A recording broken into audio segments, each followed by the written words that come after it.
After the Super Bowl, we've got an interview with Karen Parsons, who played Hillary on the original, and a great moment from our vault with the one and only Will Smith himself. But first, let's see what was going on today's Pop Start. First up, breaking news here on Pop Start. Hot off the press is the Rock and Roll Hall of Fame announced a lineup of nominees for this year's class. Here are some of the names in the running on the ballot for the very first time. Wow. Yes! One and only American treasure, the commander of them all, Dolly Parton. Yes! Finally! Joined by Eminem. Yep. Savannah, are you listening? Yes. Duran Duran. Yes! Mike Ritchie, how's that already? Lionel! Carly Simon. Oh, wow. All of them nominated once again. More. Music and Twitter icon Diane Warwick. Yes! Joined by fellow artist Pat Benatar. Yes! And how is it taking so long for Beck to get in? What is that? How many kids? There are 17 nominees total this year. Oh, okay. We will find out who gets in when they announce them. Come on. Dolly's not in? Well, we're going to find out in May. Wow. Okay. All right, next up, this series looks great on Paramount Plus. It's called The Offer. The new series is heading to Paramount Plus anyway. It's set to tell the dramatic real-life story behind the making of The Godfather. In the trailer, we get a first look at Miles Teller as award-winning producer Albert S. Ruddy, and a peek at his desperate fight to get the Mario Puzo iconic gangster novel onto the big screen. This is a story about family. It's Shakespeare.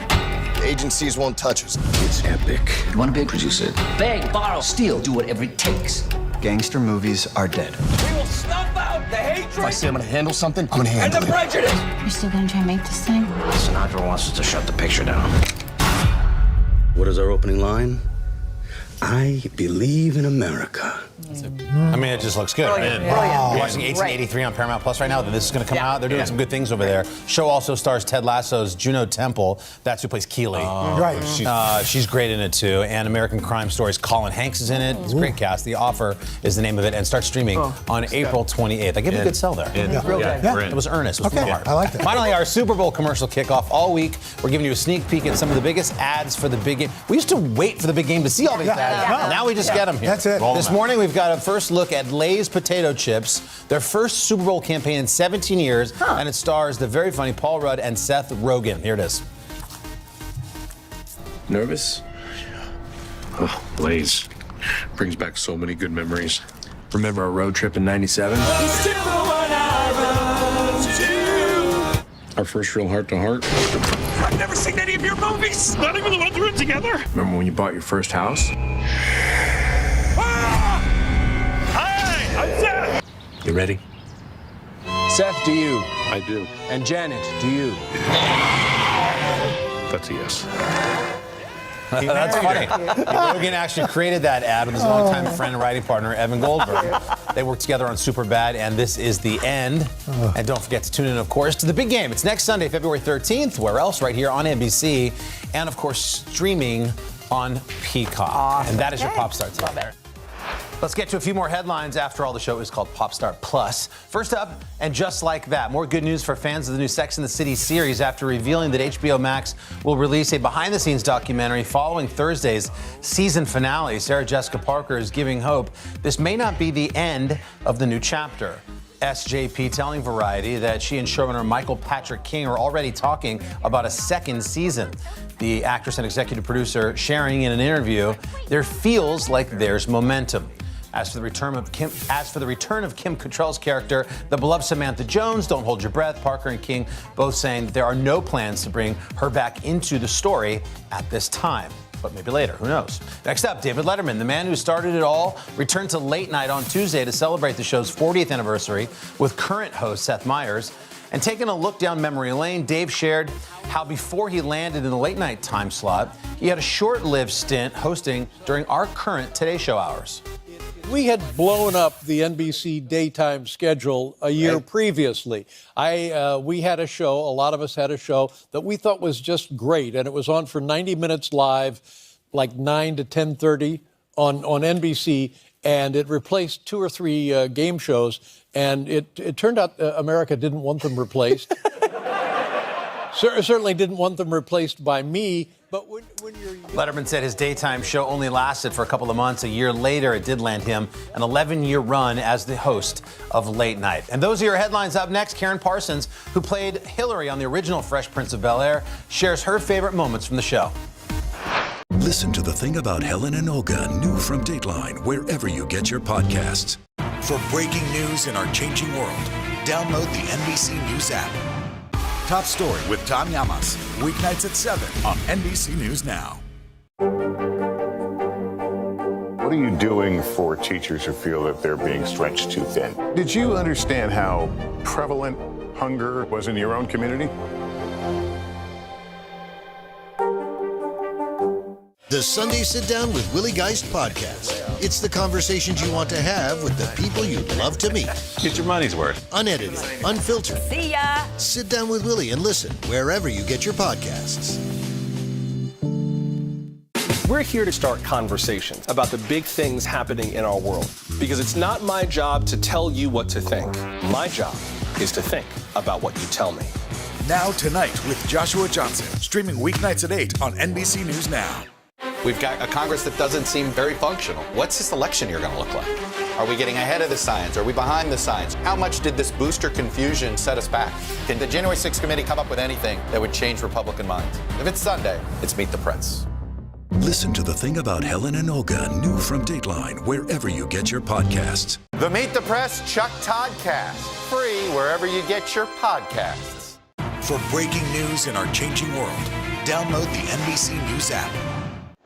Welcome back to Popstar Plus. In just 11 days, Peacock, of course part of our parent company NBC Universal, is going to be releasing the highly anticipated Bel Air.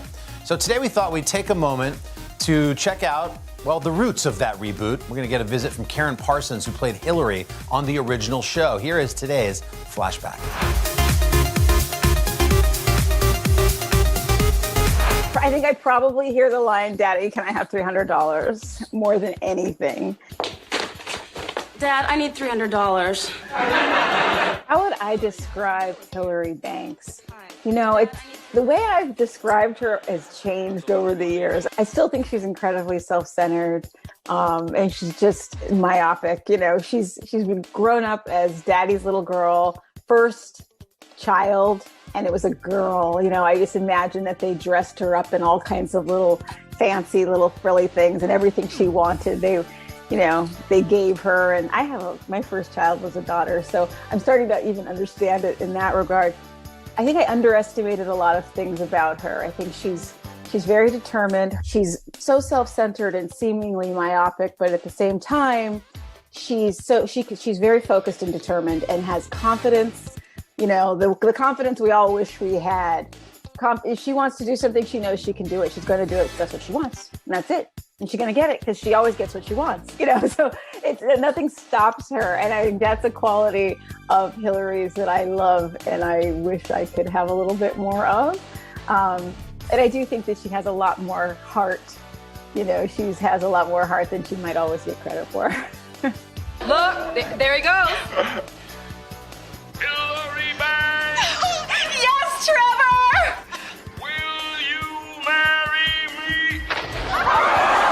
Yeah, the bungee jumping episode will forever be my bittersweet episode, because I remember when I read the script for the first time, there was this horrible heartbreak of, oh my gosh, Brian Stokes Mitchell's not going to be on the show anymore. Because Brian, who played Trevor, was so wonderful. I loved working with him. I loved the Hillary-Trevor romance. It was really fun. And so it was horribly disappointing to read, like, oh no, you know, Trevor's gone, Brian's gone. And then you just see the way how it happened and how it played out. And then, of course, that's the laughs, the part that was so funny. Yes. Yes, what? Yes, Your Highness. I think my favorite episode still for me to do, and I liked it how it came out too, was in the first season when Hillary drops out of college and is blackmailed by both Will and Carlton. You know, and when I go to my brother for help, I'll never forget when we taped that episode, and it was the first season, and so I didn't know a lot of how the audience was taking Hillary. You know, I hadn't had a lot of feedback from people yet, but I was assuming people probably weren't going to like her that much because everyone loved Will, and she had this kind of thing with him. And we got to the part where I go to Carlton for help and say he's making me, you know, clean his dirty drawers or lucky draws or whatever. And he says, "Will you clean mine?" Is he making you clean his room? No. Will you clean mine? And when that happened, he turned on me. The audience did not just start clapping, they started stomping in the stands. They started stomping their feet and howling, and we were trying to keep a straight face and stay in the scene. And if you watch the scene, you can see as they cut back and forth, you can see me kind of smiling and trying to play it off as I can't believe you smile, because I couldn't keep it down. I couldn't believe they hated her so much. They were loving seeing her get hers. I'd like to finish my story if that's okay with you, Hillary. It was fun, the whole thing barking like a dog at the table, and how we choreographed, put that whole thing together was really fun. You know, I was really lucky to get a lot of really funny lines, and I forgot how funny they were until recently when I found them as memes and stuff. One I totally forgot about from the first season that I saw as a meme was, good God, who shot the couch? Good God, who shot the couch? There are so many good ones, like, how do I put this nicely? I'm just too good for you. As long as neither of us are doing anything, why don't we not do it together? Oh, well, that's very sweet, but how can I put this nicely? I'm too good for you. You know, there are these just lines that were just her just being honest in her own Hillary way. Will! Hill! Daddy, I need $500. Like, what you see on The Fresh Prince is Will. That is Will, more than any other film you'll see. I remember I saw Shark's Tale, the animated film that he did, and I was telling him, I said, I saw Shark's Tale, and it reminded me, it just made me feel like I was with you so much, like more than anything else I've seen. He said, because in that film, he said, the only other thing besides Shark's Tale where they let me do whatever I wanted was Fresh Prince, just being myself and do what I wanted. So it was like, if he's playing a fish or if he's Will on the Fresh Prince, that's really him. Just this big personality, loves to laugh, is so curious and so intensely bright. You know, he's always, you can see it when you watch him. I mean, if I watch him interviewed or on something, I still see that laser focused look because his mind is going and everything's like churning, and he's always finding excitement in things. And we've got more with Karen in just a moment, including her favorite Fresh Prince guest stars. That's coming up. These days, the news never stops. The morning's headlines change by afternoon, and by the end of the day, it's all totally different. So let's get into it. What's happening right now, what it all means for you for an hour every day. I get it. I know that it can be hard to keep up. So let's get started together and go from there. Hey, I'm Hallie Jackson, and we have a ton going on tonight. Here's the deal. Hallie Jackson Now, weekdays at 5 on NBC News Now.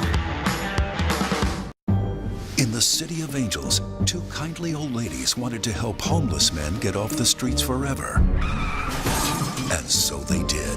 Listen to The Thing About Helen and Olga, the new podcast from Dateline and Keith Morrison. These days, it feels like the news never stops. So let's get into it. What's happening right now, what it all means for you for an hour every day. It can be hard to keep up, so let's get started together. Hallie Jackson Now, weekdays at 5 on NBC News Now. Today is now a podcast, available every morning. Listen wherever you get your podcasts.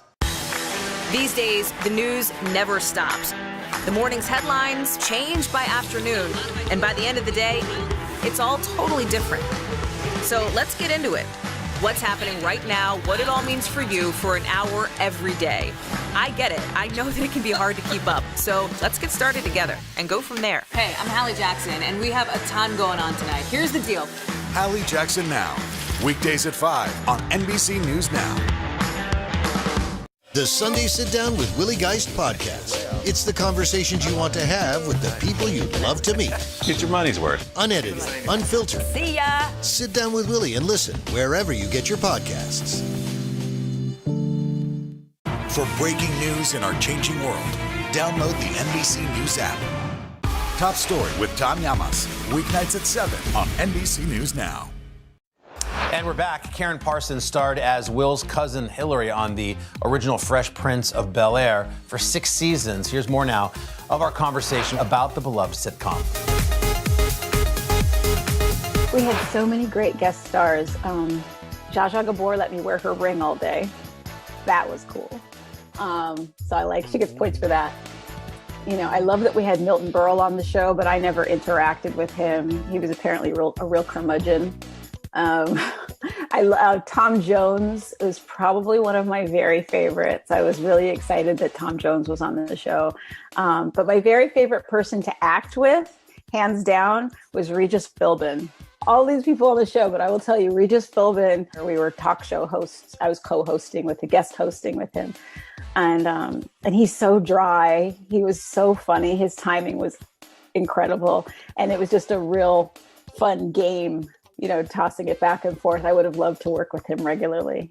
You spend more on clothes than most small countries spend on grain. I feel like I learned a lot from James as a person and as an actor. That's hard because I feel like it's so much in me.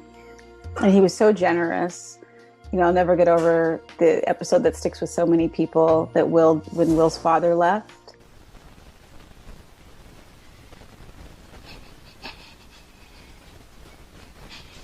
How come you don't want me, man? And I remember Will really wanted that to work, and him going to James and talking to him and giving him advice on things and being really helpful in a really quiet way, in a very quiet way. He was not heavy-handed about anything like that. But one thing James did that was really beautiful is he saw things in you that you might not see in yourself, and he saw possibilities. He used to really want me to play Lady Macbeth. It made me look at myself differently. It made me look at myself as an actor differently.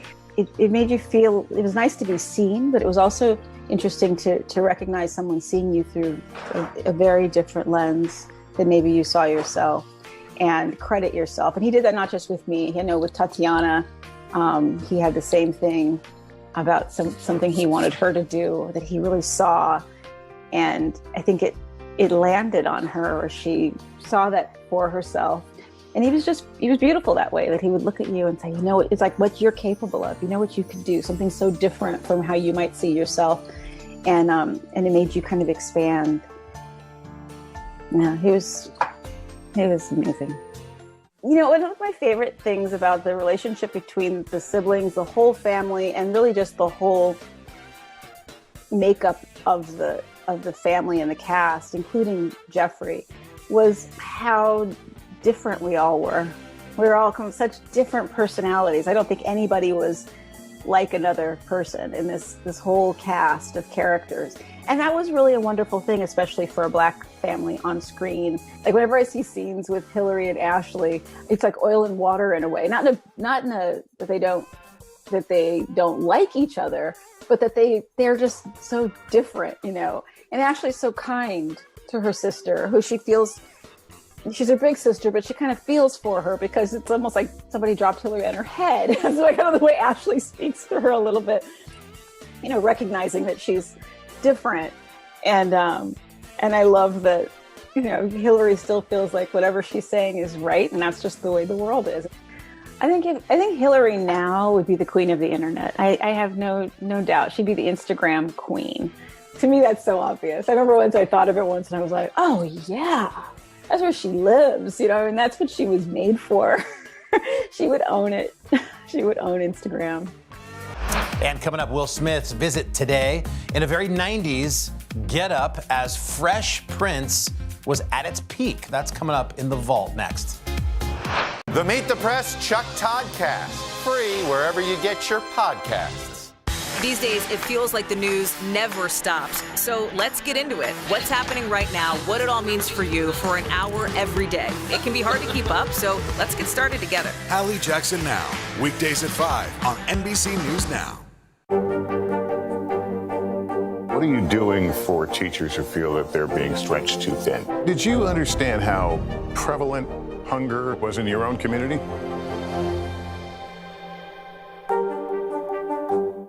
We've got a Congress that doesn't seem very functional. What's this election year going to look like? Are we getting ahead of the science? Are we behind the science? How much did this booster confusion set us back? Can the January 6th committee come up with anything that would change Republican minds? If it's Sunday, it's Meet the Press. In the City of Angels, two kindly old ladies wanted to help homeless men get off the streets forever. And so they did. Listen to The Thing About Helen and Olga, the new podcast from Dateline and Keith Morrison. Listen to The Thing About Helen and Olga, new from Dateline, wherever you get your podcasts. I believe. Every dream, journey, and triumph. And it all starts here. United States, let's go! Feel the magic every day. The excitement is in the air. At the Winter Olympics, today is where the games begin. Listen to The Thing About Helen and Olga, new from Dateline, wherever you get your podcasts. Welcome back. The year was 1991, and The Fresh Prince of Bel-Air was all the rage when Will Smith visited today to chat about his role and the show's success. Take a look. Tonight's airing of the NBC comedy Fresh Prince of Bel-Air is going to feature back-to-back segments. And the two segments will be bridged by the premiere of the Prince's newest music video. Will Smith is the Fresh Prince of Bel-Air. How you been? Good morning. All right, man. How you doing? I'm all right. First off, why two segments, 2 episodes in one night? Well, what it is NBC has been juggling things to put behind the show, trying to see what works and what happens. Like last week, they had The Cosby Show at 8 and Fresh Prince of Bel-Air at 8:30, just trying to see what happens in the slot. So this is just something else. Experiment. Experiment. I saw recently where you said that you weren't embarrassed, but that you thought the first few episodes of Fresh Prince, your acting was terrible. Is that true? Oh, yes, very much so. I got to around the 6th or the 7th episode, and I was totally new to acting. No formal theatrical training, and this is the first thing I ever did was the pilot of the show. So, I'm just giving it my best shot. And then what happens, I'm looking back, and as I'm hanging with actors and things like that, you start to see the different tricks and everything that they do. And I looked at myself and it was like, ugh. And if you watch the first 3 episodes, next time they play, I'm lipping everyone's lines because I memorized the whole script. I didn't just memorize my lines. So it's like, as you're talking, I'm going. waiting for your waiting for my next line. So it was like, ooh. If I ad lib, I lose you, right? Yeah, absolutely. I'm gone.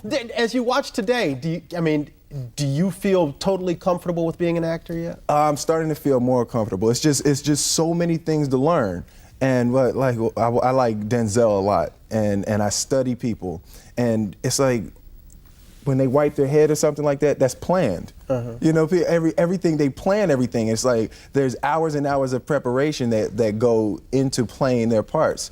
But I never prepare. I learn my lines and show up and do it. You and I last had a chance to talk back in September when the show was just about to debut. And back then everybody was saying, oh, this is going to be the big mega blockbuster of all time. The show did well, finished 38th, but it wasn't the mega hit that other people expected. Did they expect too much? Were the expectations unrealistic? Well, again, I was blind going in, so I knew that everyone was hyping it up, and he's going to be the next this and next that. I was like, oh, please, just let me get 1 episode behind me. Let me do 1 first. So it's like I pretty much had to get away from that, not pay attention to what was going on too much. For me, the whole year was a learning process. Yeah. So as I learned and everything, so now I can have something to do with what the hype is going to be next year. Nice. So I was blind. It was like, hey, this is their job. I got mine. Let's show a clip of that learning process. This is from tonight's episode when you're asking Jeff to go on out with your sister. Okay. Okay, Jazz. Look, I'd do anything for you. You're like a brother to me. Check. Which means that your sister should be like a sister to me, not a girlfriend. I mean, just think, if it doesn't work out, it could jeopardize our friendship. I'm willing to take that risk. My brother, I'm gonna have to get it some serious thought. All right, well, can I bring it by just to meet you sometime? Yeah, that's chill. Cool. Tonight, 8 o'clock sharp, and try and smell good.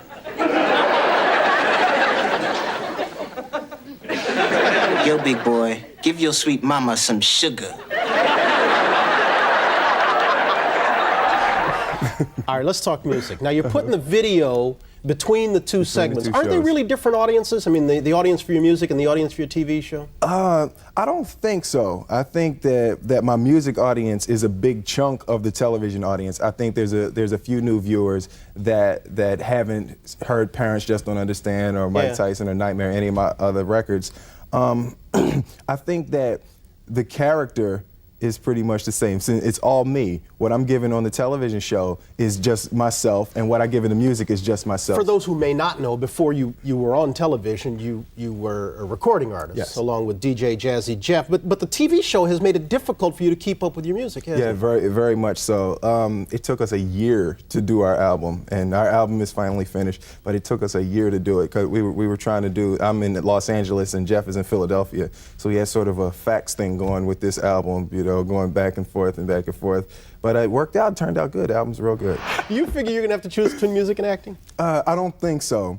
What I can do now is we have a pretty long hiatus from the acting world, so during the summer I can work on my albums. Nice. The summertime. Well, take care of yourself, will you? You too. Always fun to take a trip down memory lane. Don't forget the reboot, Bel Air, premieres Super Bowl Sunday. You know it's good when it premieres there. February 13th on Peacock. Check out this next conversation right here on Popstar Plus. Okay, I love this quoted by series, but not as much as I love this guy, Pat Monahan. Pat is as you guys know, he's the lead singer of Train. He's one of my favorite guys. And Pat, I mean, your music's so soulful, it always hits me at a spot where I just go like, ouch, it's special. So I wondered, is there a quote that you have that you feel like is kind of a little bit of a guiding light for you? There is. It's one that I didn't give you guys. I'm going to tell you the one that I gave you, but I've been looking for the one that really did influence me. I used to have to go to my uncle's CPA firm, and he had, in like old English, this saying that said, "Good things cometh to those who wait, as long as those who waiteth worketh their ass off." And I couldn't find it. So the closest one that I could find was this by Thomas Edison, which is "Opportunity is missed by most people because it's dressed in overalls and looks like work." And that made a lot of sense to me because, especially young people they're like, "Oh, I want to be famous. I want to be a TikTok star," which is awesome because it's such a cool opportunity. But it takes a lot to do those things, and that's why I love this quote. So do you think that you're where you are today because of hard work or because of talent? Which wins if you're weighing the two?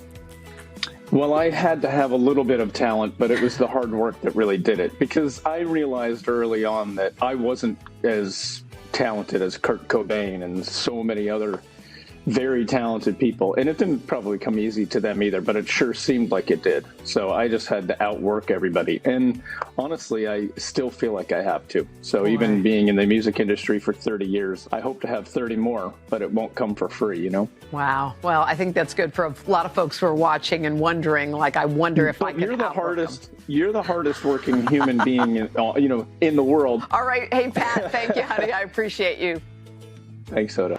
And that does it for this edition of Popstar Plus. Be sure and join us again tomorrow. We're going to be catching up with snowboarding star Chloe Kim as the Winter Olympics gets underway. We'll see you then.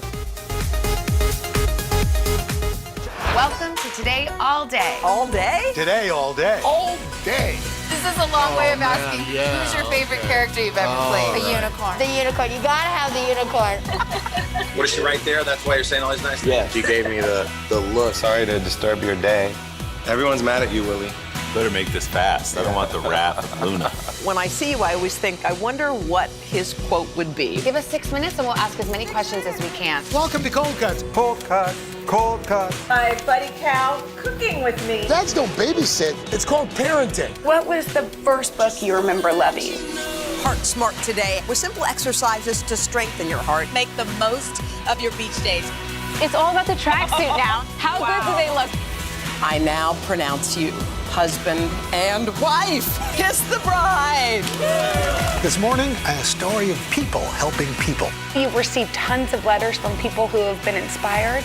Let's do the weather out. Okay. All you gotta do is say, it's cold, it's warm, it's raining, it's snowing. That's it. One of our most favorite franchises ever, Ambush Makeovers.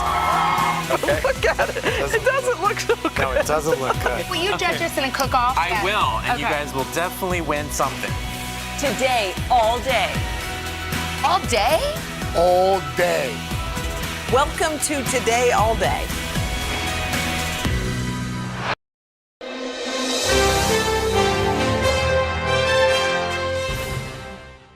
So at the time, I was living in Paris. I was just a couple months out of college, and I was working as a paralegal and pursuing this other, stringer position on the side. And I hadn't been feeling well for a while. It started with an itch, and the itch blossomed into all kinds of mysterious symptoms. I was getting colds all the time and coming down with bouts of bronchitis. But the biggest symptom I had was fatigue. But of course, at 22, everyone is tired. Yeah. Everyone that I was hanging out with was working hard and going out at night dancing. And so I didn't really make much of it. And I went to see a number of doctors, all of whom, treated that specific symptom or ailment and sent me home. And toward the end of my time in Paris, I started to get the feeling that my doctors that I was seeing weren't taking me seriously. But I think the truth is I wasn't entirely taking myself seriously. And it was only when I got to a point where I was so weak, it was a struggle to walk up and down the stairs, that I found myself in an emergency room. And within 24 hours, I was on a plane back home to upstate New York, and I got the bone marrow biopsy that led to my actual diagnosis. To hear the words that you were diagnosed with a specific type of leukemia at 22 is scary enough, but when they said the chances of survival were 1 in 3, I mean, my God, like what goes through a 22-year-old's head? I think there was this immediate sense of fracture. There was my life before and everything that came after. And, I never returned to Paris, to my apartment, to my job. Friends packed up my things and sent them to my house. And I had this sense, even though I couldn't quite wrap my head around what it meant to have a cancer diagnosis at 22, that the person I'd been before was buried. There was no returning to that pre-diagnosis self. The cancer fight, and I don't know how you describe it, but usually there's a beginning and an end point for it. I mean, I had breast cancer, I think for 6 or 8 months I went through stuff. Yeah. Your timing, the 3.5, was it 3.5, 4 years of going through chemo and bone marrow and chemo again. How did you see light, and how did you survive all those days? One of the most challenging parts of that experience was the sense of the goalposts moving. I didn't know, on day one that I was going to be in treatment for 3.5 years. And they say you can survive anything as long as you can see the end date in sight. And there came a point in my treatment where I couldn't see that end in sight. And that was the most challenging, I think, to know how to kind of anchor yourself when you're swimming in a sea of uncertainty. I mean, there are life lessons that come in your worst times. I mean, some change we choose in our life, and some is cast upon us, and you have to figure it out. And I don't know, I remember so clearly how the world got clear. Like, I was never clear. I think I was kind of always mushy about things.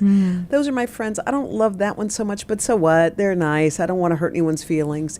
And then all of a sudden, you realize, like, my life has a beginning and an end, and I'm not wasting time. Like, that time is over. Yeah. Did you have that sensation? Yeah, I think, like, a lot of people in their early 20s, I had this feeling of time. Yes. I had time to figure out who I was, time to figure out what I wanted to do. And that diagnosis brought into immediate, urgent focus the fact that we're all here for a finite period of time.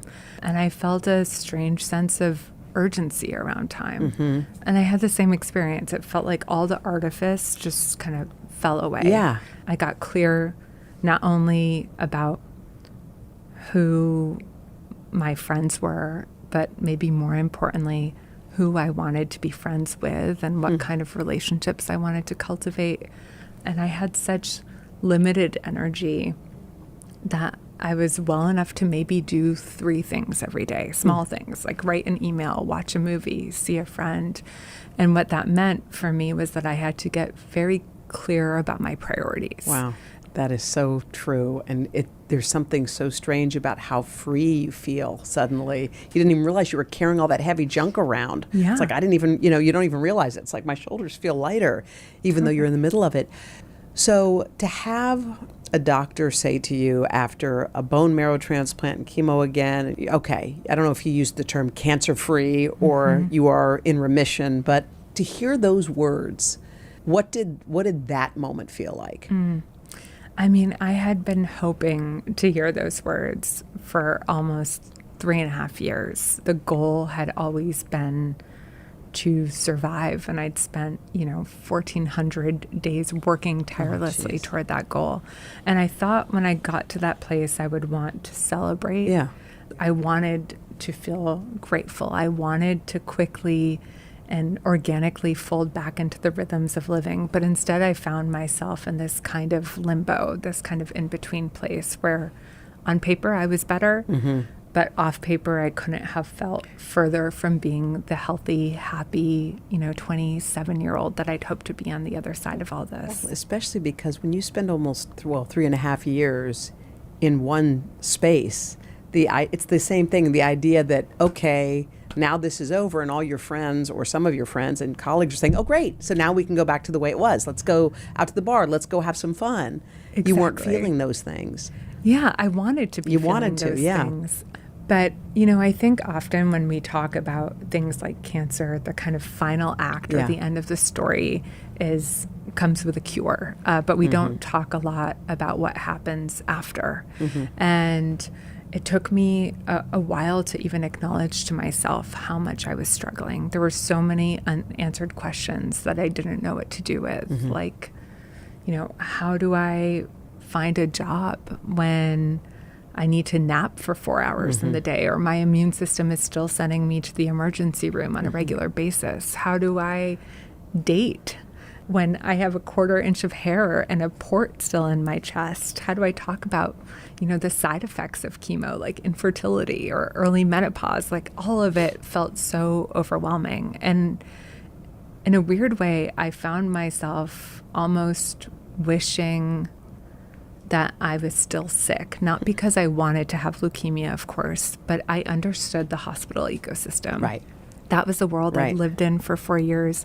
I felt comfortable there. I looked like the other patients. It was the outside world that felt scary and foreign and daunting to me. In the City of Angels, 2 kindly old ladies wanted to help homeless men get off the streets forever. And so they did. Listen to The Thing About Helen and Olga, the new podcast from Dateline and Keith Morrison. I believe every dream, every journey, every triumph. And it all starts here. Let the celebration begin! The excitement is in the air. United States! Is he superhuman? Feel the magic every day. She is a superstar. Kayla, we are cheering you on. And share every moment with us at the Winter Olympics. Today is where the games begin. These days, it feels like the news never stops. So let's get into it. What's happening right now, what it all means for you for an hour every day. It can be hard to keep up, so let's get started together. Hallie Jackson Now, weekdays at 5 on NBC News Now. To cover the news, you have to be in it. We'll take you to the front lines of the story, bringing your news feed to life. Streaming live every night. It's your news playlist. Top Story with Tom Llamas, weeknights at 7 on NBC News Now. I believe every dream, every journey, every triumph. And it all starts here. Let the celebration begin! The excitement is in the air. United States! Is he superhuman? Feel the magic every day. She is a superstar. Kayla, we are cheering you on. And share every moment with us at the Winter Olympics. Today is where the games begin. The Meet the Press Chuck Toddcast, free wherever you get your podcasts. To cover the news, you have to be in it. We'll take you to the front lines of the story, bringing your news feed to life. Streaming live every night. It's your news playlist. Top Story with Tom Llamas, weeknights at 7 on NBC News Now. We're here to start conversations about the big things happening in our world, because it's not my job to tell you what to think. My job is to think about what you tell me. Now Tonight with Joshua Johnson, streaming weeknights at 8 on NBC News Now. The Meet the Press Chuck Toddcast, free wherever you get your podcasts. Listen to The Thing About Helen and Olga, new from Dateline, wherever you get your podcasts. So I loved your New York Times column. I thought it was so beautiful and riveting and moving. But what I loved so much more was when people reached out to you because they connected with you. You had this way that whether you were sick before or you weren't, or you knew, somehow people felt you, like you reached across and you grabbed them by the heart. And people wrote you letters. And you know, in this industry, sometimes you get a letter and you got beautiful letters and you read them, but then you did something totally amazing. Like I have not heard of someone doing this, but what did you do with those letters that you got? So, you know, in that year after I finished treatment, I was in the most lost place I've ever been. I knew I wasn't a cancer patient anymore. I knew I couldn't return to the person I'd been pre-diagnosis, but I had no idea who I was. And so I started thinking about these different rites of passages that we have in our culture, these kind of ritualized ceremonies that help us move through transitions, like baby showers and weddings and funerals. And I realized that there wasn't a kind of ritual or rite of passage when you emerge from a long illness. And I needed that. I needed time to reckon with what I'd been through and to reflect on who I wanted to become. I needed the space away from my home and my kind of cancer identity to really kind of come into my own. And so I hatched this kind of boondoggle of a plan, and I decided to learn how to drive. You didn't have your license? I did not have my license. I rented out my apartment and I borrowed a friend's car, and I ended up embarking on a 15,000-mile road trip across the country to meet some of the strangers who'd written me letters about their own major life interruptions and their own stories of transition. And they really, you know, those individuals, there were about 22 of them that I visited, became my sort of breadcrumb trail through the wilderness of survivorship.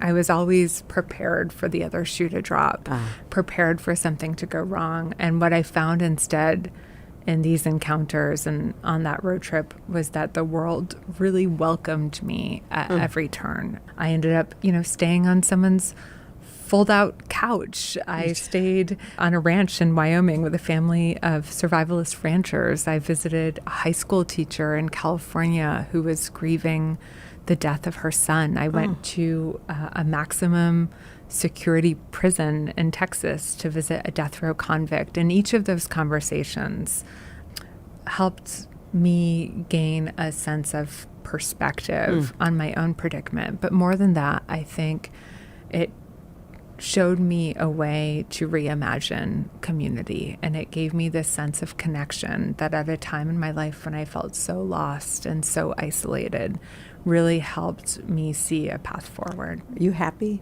I'm so happy. What makes you happy now? The strange thing in the last year of this pandemic is I found myself living a version of the life that I had when I was sick, which is to say that my circle is much smaller. Right. My life is quieter. And I don't know about you, but I have spent so much of the last decade striving and working and hustling, and I feel so privileged to get to do work that I love. But I've also been thinking about the way that working at that pace can be its own kind of trauma response. So this year for me, my goal has been leisure, which isn't to say I'm not working all the time. Of course you are. Yeah. But you know, these small moments that I've gotten to have in the last year of being at home with our dogs, of gardening, of hanging out with my partner, John. You know, it's so interesting because I sometimes think like life is full of exclamation points. It's like the good ones. You graduated from college, you meet a great guy, you have a baby, you get married, and then on the flip side, it's you get a sad diagnosis, somebody passes away, etc. But most of the days are just Wednesday in the middle. Nothing terrific and nothing horrible, just Wednesday. Yeah. Something I've been thinking about recently is trying to approach my Wednesday as ritual, washing the dishes as ritual, gardening as ritual, and really trying to kind of slow down and savor that, because it's so easy to move from one exclamation point to the next. But I'm sure, as you know, when you get a scary diagnosis, you're not thinking about the things that are on your resume. You're thinking about the people you love and wanting to spend time with them.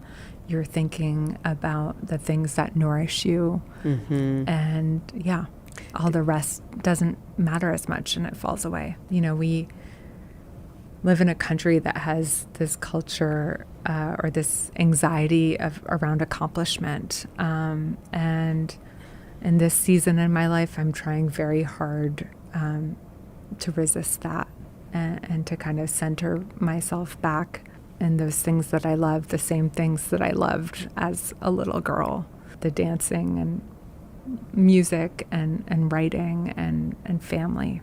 Speaking of music, music has always been a big part of your life? Music has always been a big part of my life. Which explains your very handsome and awesome boyfriend. If you don't know John Baptiste, and we're going to bring him in here in just a second, but he's a cool cat. Boy, is he something special. He is. We're here to start conversations about the big things happening in our world, because it's not my job to tell you what to think. My job is to think about what you tell me. Now Tonight with Joshua Johnson, streaming weeknights at 8 on NBC News Now. I believe. Every dream, journey, and triumph. And it all starts here. United States wins gold. Feel the magic every day. The excitement is in the air. At the Winter Olympics, today is where the games begin. In the City of Angels, two kindly old ladies wanted to help homeless men get off the streets forever. And so they did. Listen to The Thing About Helen and Olga, the new podcast from Dateline and Keith Morrison. To cover the news, you have to be in it. We'll take you to the front lines of the story, bringing your news feed to life. Streaming live every night. It's your news playlist. Top Story with Tom Llamas, weeknights at 7 on NBC News Now. Top Story with Tom Llamas, weeknights at 7 on NBC News Now. We're here to start conversations about the big things happening in our world, because it's not my job to tell you what to think. My job is to think about what you tell me. Now Tonight with Joshua Johnson, streaming weeknights at 8 on NBC News Now. For breaking news in our changing world, download the NBC News app. Today is now a podcast, available every morning. Listen wherever you get your podcasts. I believe. Every dream, every journey, every triumph. And it all starts here. Let the celebration begin. The excitement is in the air. United States wins gold. Is he superhuman? Feel the magic every day. She is a superstar. Kayla, we are cheering you on. And share every moment with us at the Winter Olympics. Today is where the games begin. The Sunday Sit Down with Willie Geist podcast. It's the conversations you want to have with the people you'd love to meet. Get your money's worth. Unedited, unfiltered. See ya. Sit down with Willie and listen wherever you get your podcasts. In the City of Angels, two kindly old ladies wanted to help homeless men get off the streets forever. And so they did. Listen to The Thing About Helen and Olga, the new podcast from Dateline and Keith Morrison. I'm sitting smack dab in the middle of a love story. Okay, so you're 13 years old. You're both geeks. I know you are at 13 because nobody was not a geek at 13. yeah. So are you guys close to the same age? Yeah, we're about a year and a half apart. A year and a half apart. So, John, do you remember your girl from band camp at age 13? So here's what I remember. I remember Birkenstocks. This is not an You endorsement. had Birkenstocks on? Before they were cool. Yeah. She was ahead. Suleika was ahead. Now, and I also must say, I am honored to talk to you because when I was growing up at that time, I was watching you on WWL. Come on. So when I was growing up in New Orleans and Kenner, Louisiana, you'll be on TV. My first time leaving was to go to this band camp. First time leaving home and being somewhere for the summer. You go somewhere for the summer for the first time, it's like a new world. Yeah. Where was band camp? Where were you? Saratoga Springs. Oh, so you took a big trip. This was Yes. not a nothing. All right. Upstate New York. So you were already, what instrument were you playing, John, at the time? Piano. And I saw her in the courtyard. And this is, again, I thought this was maybe a New York thing. People wear Birkenstocks. Nobody was wearing that in New Orleans. No, they weren't. Those were not cool in New Orleans. And I thought what immediately came to my mind was, oh, she's like a hippie. Like granola. Like that Crunchy vibe. granola. And how did you, at 13, did you have any confidence level at 13? Or were you like a lot of 13-year-old girls? You did? She did. Definitely. I was a 13-year-old going on 20. I thought I was far more mature than I actually was. That's impressive. Most 13-year-old girls feel so incredibly awkward. I was just coming out of what I call UDS, ugly duckling syndrome. I'd just gotten contacts for the first time to replace my bottle-thick glasses. Okay, so now at 13, that's when the crushes start happening. Was there a crush, or were you all just friends? No crush. Yeah. I was very much a late bloomer. So I was into music and video games and martial arts and chess, things like that. Eclectic. You got a nice array. All the nerdy activities. Yeah. I was about to say all the introspective kind of introvert activities. Yeah. So you see, Suleika, when you saw him, did you just thought a nice kid, nice guy? I remember thinking he was a little strange because I think I tried to initiate a conversation and conversation was not happening. You were not into it? You just weren't a conversationalist then? I think there's a glorious awkwardness in coming into your own at that age. Yeah, and it's I think weird. It's strange, but a beautiful strange. And I feel like I've kept that until adulthood. But I still, I feel like we probably tried to speak, and at that time, anybody who I talked to, and she's always been a great communicator, always magnetic, always able to communicate She's got it. the emotions that other people are feeling. I noticed that about her immediately.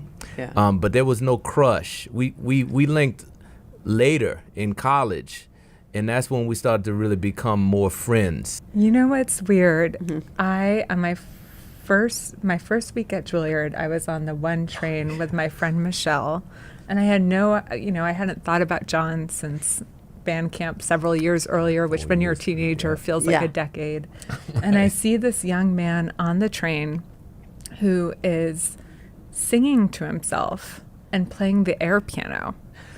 And people were kind of staring because even in New York, that's not a sight that you see every day. And I looked at him and I turned to my friend and I said, "That's John Batiste. What is he doing here?" And I said, "That's the man I'm going to marry someday." And I just blurted it out and forgot about it. I want to stop for a second. On the one train, you knew you were going to marry John? It was like one of those things you just say, and I didn't think about it, and I didn't give it much weight. So is that the last you see of her before you know she's not feeling well? No, we saw each other. This is in college, my first year, her last year of high school. Then she doesn't end up going to Juilliard. She goes to Princeton. Then at Princeton, she has this incredible time. We don't see each other. In passing, we see each other at performances here and there. We have mutual friends, but we're not really as connected. Yeah. Then she has a going away party because she's moving. You're moving to Paris. And I went to the going away party with a mutual friend of ours. But then that was when there was a spark at that party, the going away party. But she was going away. Going to Paris. So bye. That it was not, the timing. You were pining, John. A little. You're pining a little. We had a moment. We had a moment. Well, you got to have a moment. I mean, come on, going to Paris, y'all. There's love in the air. Yes. Okay, so let's fast forward to, how did you learn that Suleika was ill, was not well? So that same friend, Michelle, told me one day, we were playing, my band, we would play in public places often, not for money, just to bring the music, revelry, joy. We were playing in the subway one day, and she told me, and I gathered the rest of my band, because at this time it was just a few of us, and I gathered the rest of them, and we went to the hospital And you know, I hadn't heard that she was that ill until that moment. It was a real moment of clarity that I had to do something. And what I do is music. I just felt I needed to bring that to the situation to help in any way that I could. So that's what I did. But that must have been emotional because you didn't expect to see her in that way. I guess there's an impact that a person has on you that you don't know the full extent of until you're in a moment of crisis. So it felt like I needed to do something in that moment. Even though we weren't super close friends, it felt like, oh, I really connect with this person. I respect this person, what she's all about, what I know of her. This is important. So that's why we went to the hospital. We played, and it was a beautiful experience. Did you feel like you were doing some good? Yes, I felt like we were doing good, but that was a special thing for our relationship, a special time to you know, you see each other through these different phases, and you see what a person is like when they're 13, 14. Then you see what a person is like at the beginning of college. Then you see what a person is like when they finish college and going out into the world. Then you see what a person is like when they're going through tremendous duress, the impact of that on their life, meeting the family, understanding, you know, how that impacts a whole community. But it's also a testament to John, because John is someone who shows up in the difficult moments and who keeps on showing up, not just for me, but for everybody. And he's always been that way. Well, you got to show them. You got to show people you love them. I urge everybody out there, you show the person in your life who you haven't told or you haven't shown your love, show them. So what's the future with you two? Well, we were talking about the kids that you have in your life. That's a beautiful thing to have family. We look forward to something in that realm. You know, there's complications. Yeah. You know, I don't feel like that is ever a barrier to family, because you can plenty of figure ways out. to make a family, right? Yeah, I think it's possible. It's all about love. Well, and I'll just say, like, I think one of my big anxieties coming out of this illness was finding a partner who understood that and who wasn't sort of scared of having hard conversations or awkward conversations around things.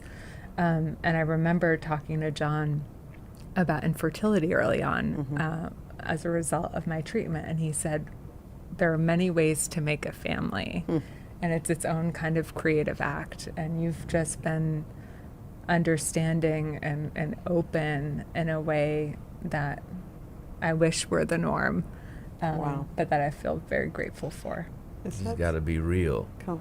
She's a very real person. By the way, eloquent, but she can say she's real. So it's easy to have real, authentic conversations. Well, you know, I think John is one of the most creatively brilliant people I know, but what I've loved observing and learning from is the way creativity informs every aspect of his life, including our relationship. And so one example of that is we both travel a lot for work in non-pandemic times, and because of that have to spend sometimes several weeks apart. And he came up with this idea early on in our relationship, which was to write each other a letter every day by hand.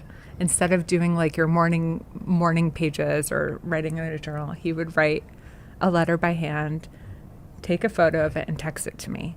And it brought me back to those letters that I got on the road trip. Oh, wow. And I think that there's sometimes certain things that you can only say in the written word that you don't even maybe know you need to say that come out when you're writing letters. But you're always doing stuff like that. You're always finding creative ways for us to deepen our relationship and to stay connected. by the way, that is the most beautiful and thoughtful and smart. I was thinking, write a letter, but how are you ever going to get it? You take a picture and text it so you can actually read the handwriting. Brilliant. Right? Joel and I are stealing that. Thank you. I have to tell you, it's so beautiful because watching your story from the beginning unfold, and I've been reading and watching a lot leading up to this interview, and sitting here in this moment and looking at you two is so beautiful. Thank you. Love is in the air, baby. Oh. Yes. All right, Suleika, John, thank you guys so much. We appreciate you being on Making Space. There's nothing worse than like a chewy bit of pancetta in your carbonara. It's like such a smooth, delicious sauce, and then all of a sudden you're like chewing gum. But it's meat. Yum. Meat gum. Coming soon.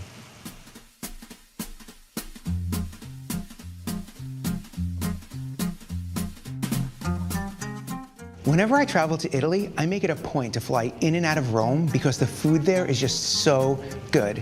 It's also the home to some of my favorite markets and restaurants.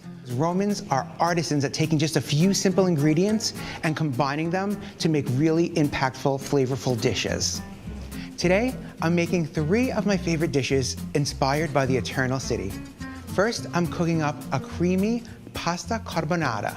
Then, for a little greenery, roasted asparagus, but cacio e pepe style.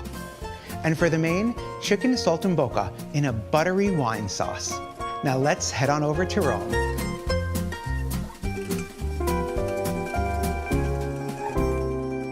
Rome is famous for its pasta dishes, 4 in particular: pasta alla gricia, pasta alla matriciana, cacio e pepe, and my personal favorite, pasta carbonara.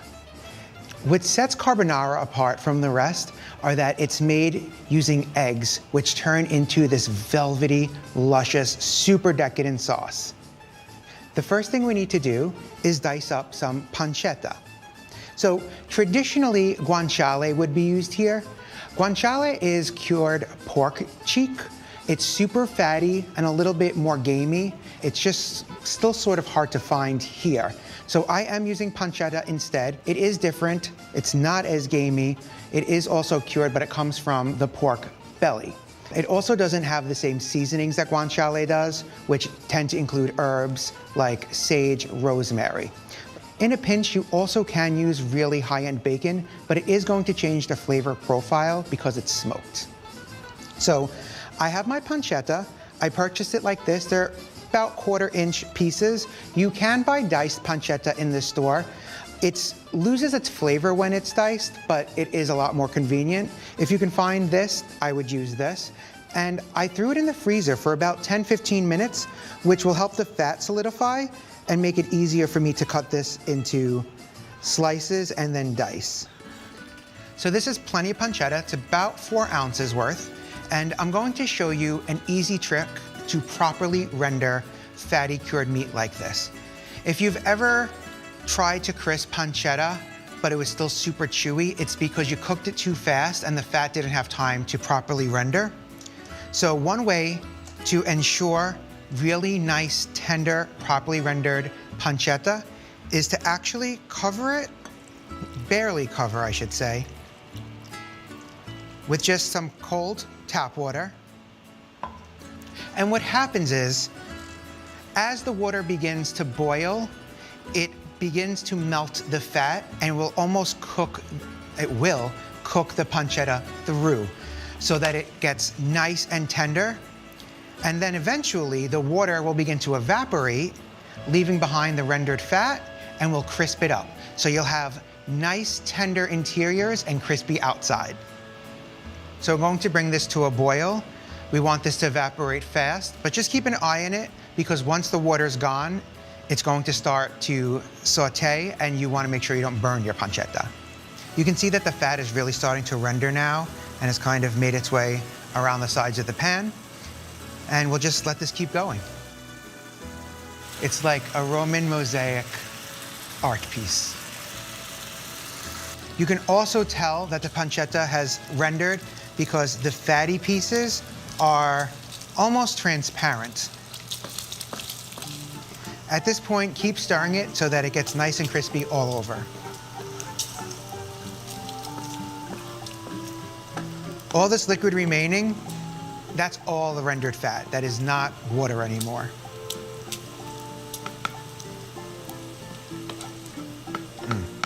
This rendered fat is the key to why my carbonara is so good. It's all flavor. You want to get it really crispy, really golden, almost to the point where it's borderline burnt. Smells heavenly at this point too. Okay. This looks great.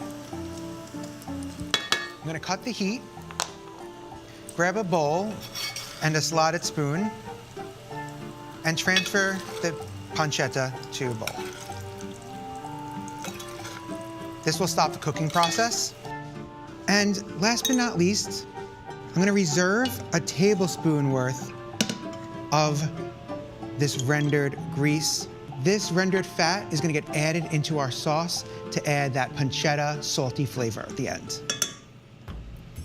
So I have a large, clearly large pot here of boiling water, and we are going to generously season that.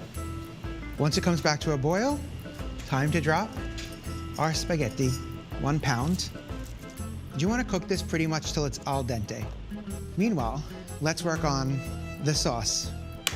So I need 6 egg yolks. These are large eggs that I've allowed to come to room temperature. And that's sort of important for this just because you're going to be adding your hot pasta right into the eggs. So the closer they are in temperature, the less of a chance you'll have of curdling. You also want to use really good fresh eggs here, since the only cooking of the egg is the pasta doing so, the warmth, the heat of the pasta. And save the egg whites for a baking project. Lastly, 1 whole egg right on in. Don't neglect your pasta. Give it a stirsies every now and then. So I have my 6 egg yolks and 1 whole egg. I'll just give those a light beating. And while I'm whisking, I'm gonna take my reserved pancetta renderings and just drizzle that in. It's pretty cool at this point. You don't want to add it while it's super hot. Just whisk really well to combine. Make sure we get all of that. It's all flavor. Up next, some pecorino romano cheese, which is a cheese that originates from the area, Lazio, where Rome sits. Most of it is now actually made in Sardinia. Super delicious and salty, and it's one of my favorite cheeses in the world. I'm adding 3/4 of a cup, so it's a fairly generous amount of cheese. And this cheese, along with the pancetta and the renderings, are going to really help season the sauce. This cheese is one of the most pronounced flavors of this sauce, so you really want to be using the real deal. Going to add about 1/4 teaspoon of freshly ground pepper. Whisk that in to combine.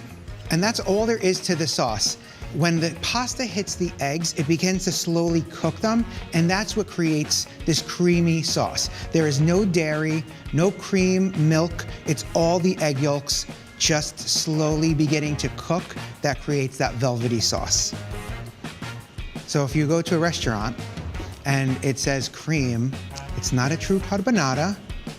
I'm sure it's still delicious. I mean, cream. I'm just cooking the pasta until it's al dente.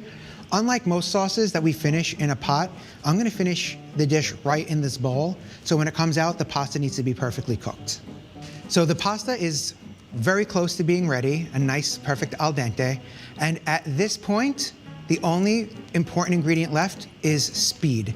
Everything from this point on needs to happen really quickly to make sure that 1, we don't curdle the eggs, and 2, our sauce stays nice and luxurious and doesn't set too much before we serve it. So, are you ready? Okay, let's do it. Grab as much of the spaghetti as possible into the bowl.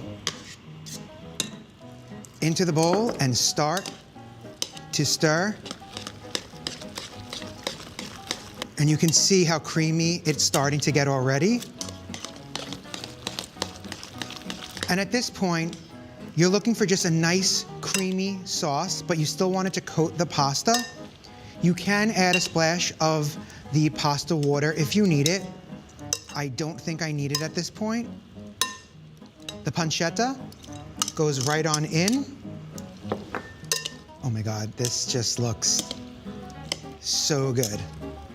At this point, you can taste it for seasoning, but if you seasoned your water well and there's so much salt in the sauce, you really shouldn't need it.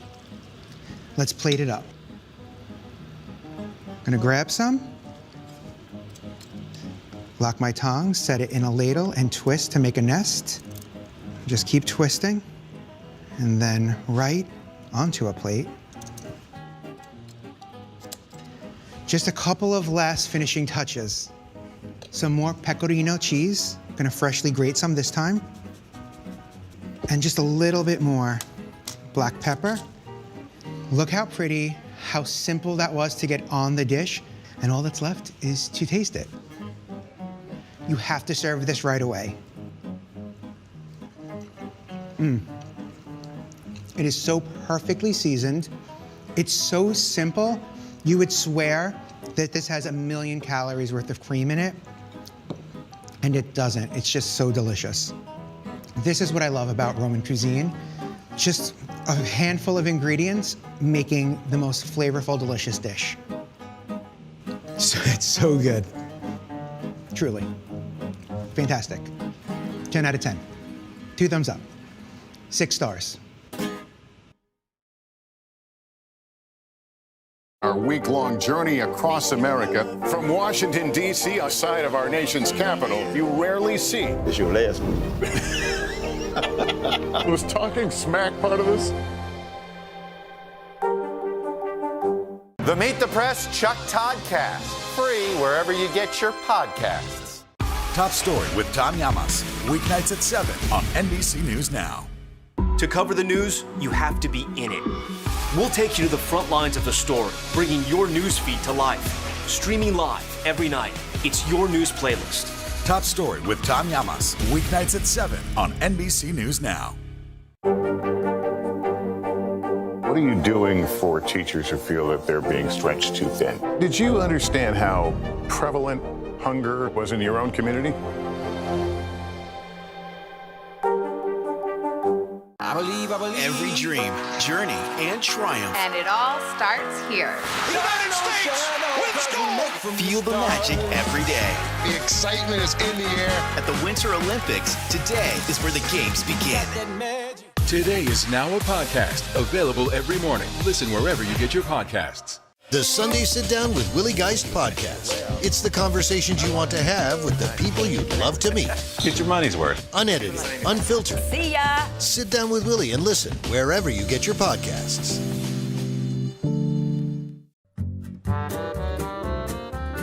Cacio e pepe is normally associated with pasta, but for this recipe, I'm going to be taking those flavors and roasting some asparagus with the cheese and the pepper. Makes a perfect side for today's meal. So for this recipe, I like to use a really thin stalk asparagus called pencil asparagus. It's really easy to find in the summer. It can be a little bit more difficult to find the rest of the year, but you never know. The only thing you'll have to adjust is cooking times if you have the thicker stalks. The first thing I'm going to do is trim off the woody bottoms of the stalk and discard. Ta-da. And then onto a foil-lined sheet pan. You don't have to line it with foil. I just like to do so because it helps with cleanup a little later on, and I'm lazy. And just in a thin, evenish layer, just kind of lay your asparagus out onto the sheet pan. And then in true Roman style, literally just a few ingredients. Starting with extra virgin olive oil. I'm gonna add 3 tablespoons. And this is a great eyeball it recipe. I do give the measurements for this, but feel free to eyeball it. 1/4 teaspoon of salt, 1/4 teaspoon of freshly ground black pepper, and last but not least, a packed 1/4 cup of freshly grated pecorino. And it is a pretty generous amount when you pack it and freshly grate it. It's very fluffy. Then just give it a little toss with your hands to coat it with all of these delicious ingredients. That is literally all there is to this dish. All that's left is to put it in a 400-degree oven and roast it until fork tender, which will be about 16, 18 minutes.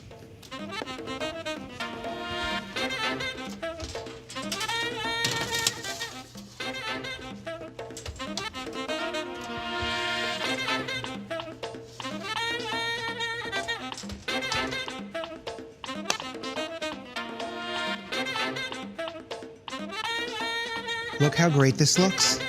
Nice and tender. And you can cook it to your preferred doneness. Some people like it to be a little bit crispier and have more of a snap, I should say. Really love roasting vegetables. It's a great way to bring out their flavor. And you could even do this recipe with broccoli or cauliflower would be really nice. Okay, and just a couple of finishing touches. Some more cheese, because you could never have enough cheese. And roasted vegetables can really handle seasoning, so it may look like a lot, but it could use it. And then just another couple of cracks of freshly cracked black pepper right on top. That's it. I think I need to take one of these and give it a taste.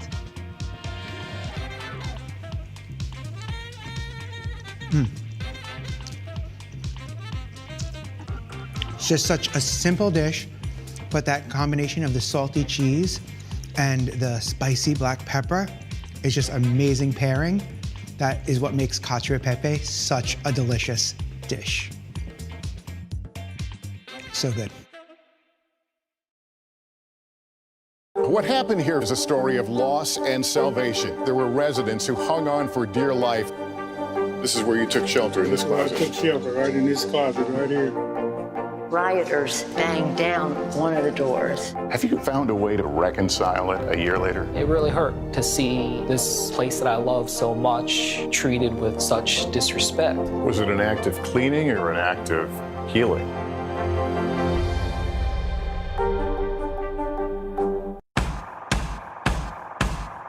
News is happening now.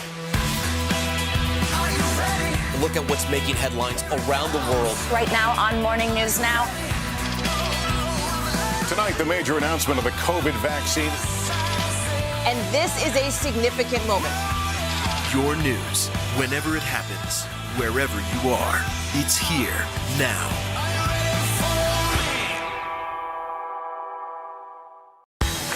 These days, the news never stops.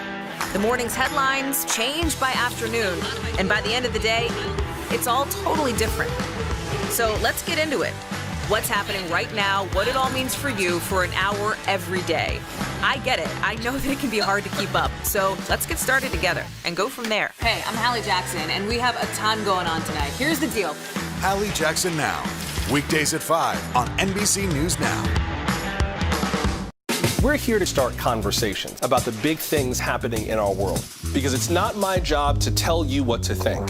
My job is to think about what you tell me.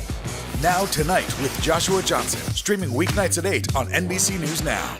Today is now a podcast, available every morning. Listen wherever you get your podcasts. The Meet the Press Chuck Toddcast, free wherever you get your podcasts. For breaking news in our changing world, download the NBC News app. Veal saltimbocca is a quintessential Roman dish. However, I am going to be Americanizing it by using some chicken instead. I actually prefer chicken. It's easier to find and it's cheaper than veal. But the flavors are still there, and I promise this dish is so impressive looking that it's great for entertaining, but simple enough to serve on any weekday evening.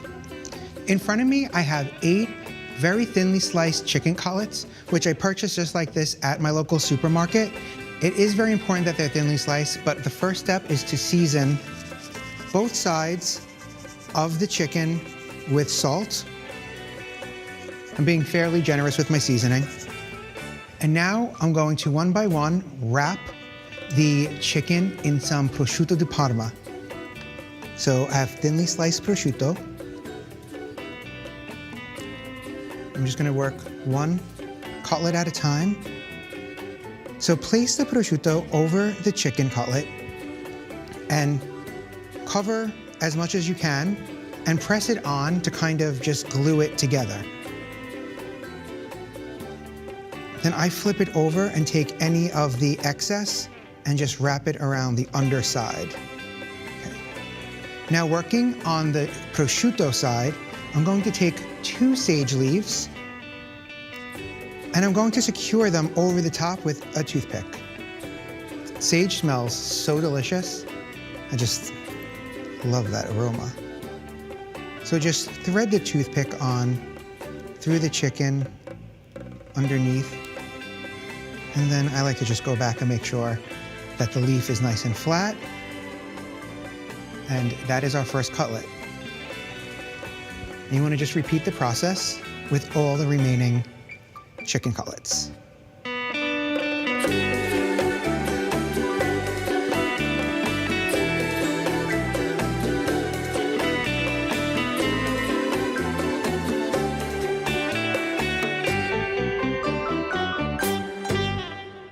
Halfway there.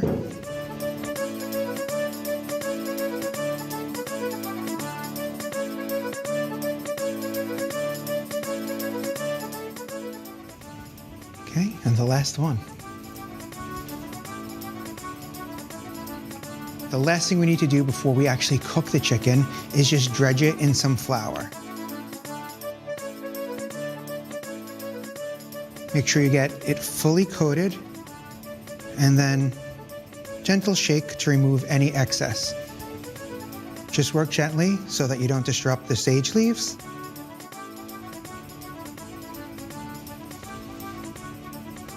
Okay, and the last one.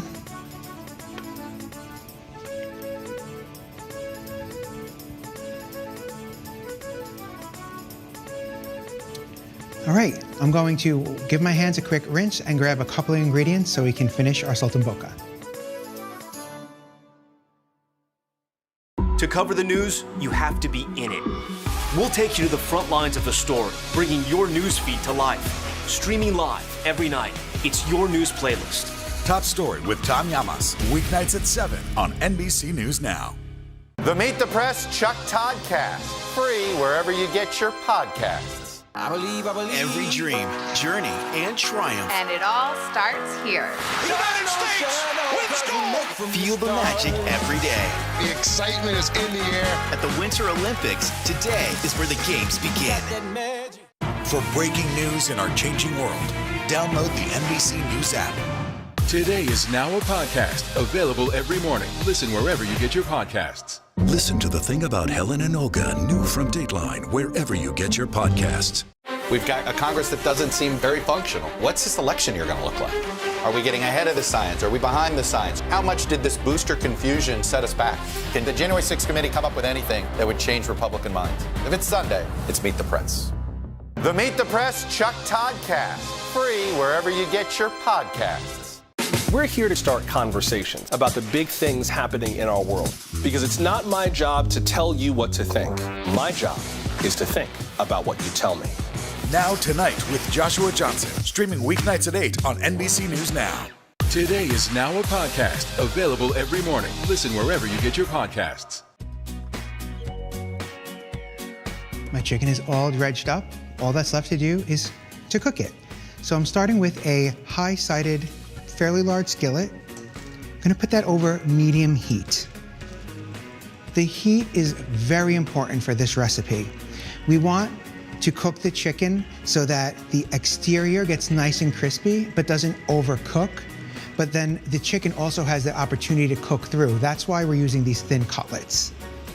I'm going to add about 2 tablespoons of extra virgin olive oil and just warm that up over the medium heat. You want to cook the chicken in batches, adding more oil as necessary until all of it is cooked. You don't want to overcrowd your pan. So I'm just going to do 2 cutlets to start. So you want to put the prosciutto and sage side down because we really want to get a nice crispy crust on that. It's going to take about 2.5 to 3 minutes per side. And I'm looking for the sides to get nice and caramelized and you'll actually see the chicken beginning to turn more opaque as it cooks. Now you want to cook it on the other side for another 2 to 3 minutes until it's fully cooked through. The sage not only looks pretty, it infuses this whole dish with a punch of delicious flavor. Transfer it right to a serving platter and then continue cooking your chicken. You can almost smell the saltiness of the prosciutto. It's a very distinct aroma, and the earthiness of the sage, just a great combination.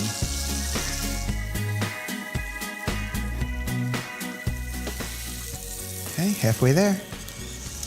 It's very important to not rush this cooking process. If you do it on too high heat, you're gonna crisp up your prosciutto, but your chicken isn't going to be able to fully cook through.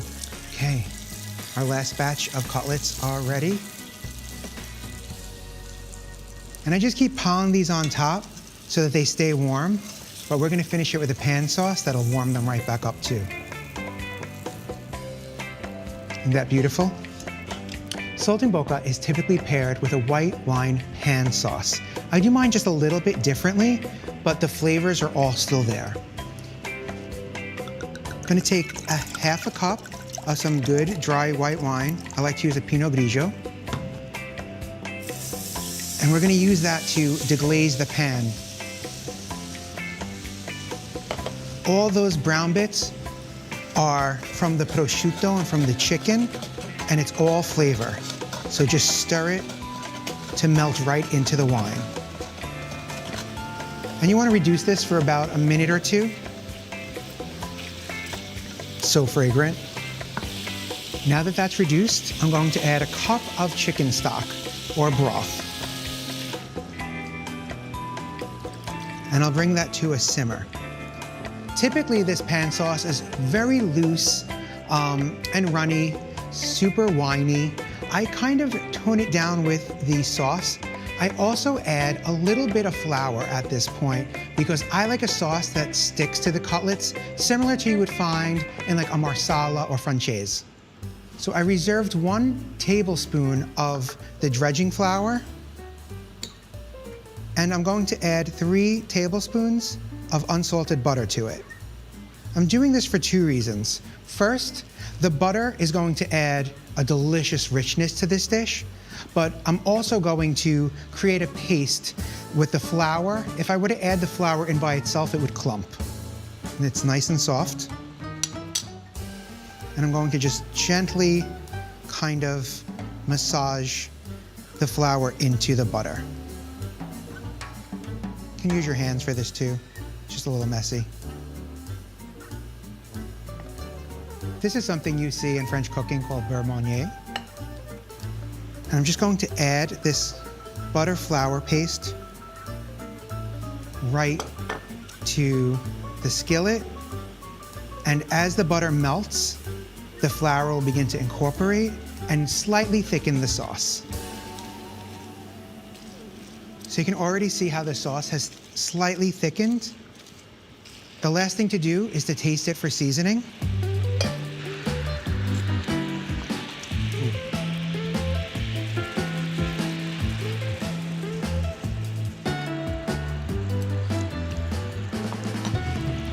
She's salty now, just like me. All that's left to do is pour this gorgeous sauce right over the chicken.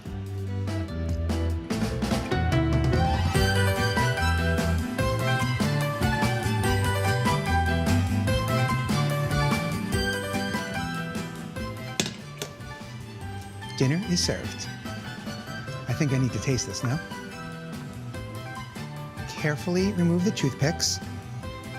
They're not edible or tasty. I want a really good bite.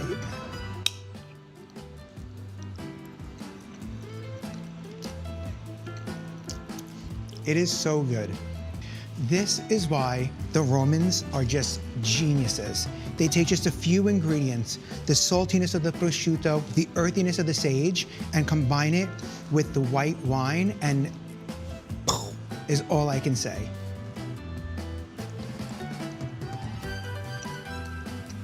So so good. So simple, so pretty. Any guest would be super impressed by this dish.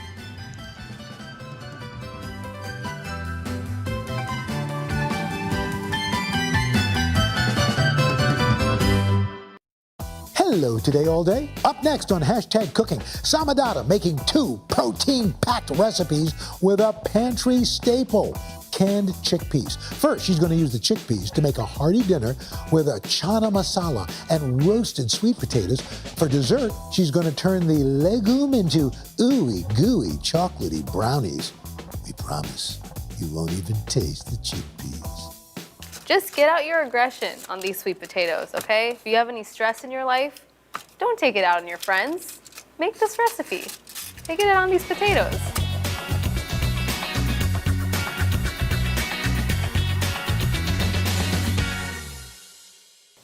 My life would not run without chickpeas. Whether in savory recipes or sweet, chickpeas are truly the legume loves of my life. I guess you could really say I'm a hashtag chickpea chick. I'm going to show you 2 of my favorite recipes to use chickpeas, my Chana masala stuffed sweet potatoes, and a delicious and surprising chickpea brownie. I know, once you make these recipes, you're going to love chickpeas as much as I do. Chana masala, sometimes called chole, is a spiced chickpea curry that my mom used to make for me all the time when I was growing up. It's one of my favorite Indian vegetarian dishes, so today I thought I'd get a little creative and stuff the chana masala inside some baked sweet potatoes. So, if baked potatoes are your vibe and spiced chickpeas are your vibe, then this is the recipe for you. I've got all of my cute sweet potatoes here. They're clean, so I'm just gonna poke them with a fork so they can release steam when they bake.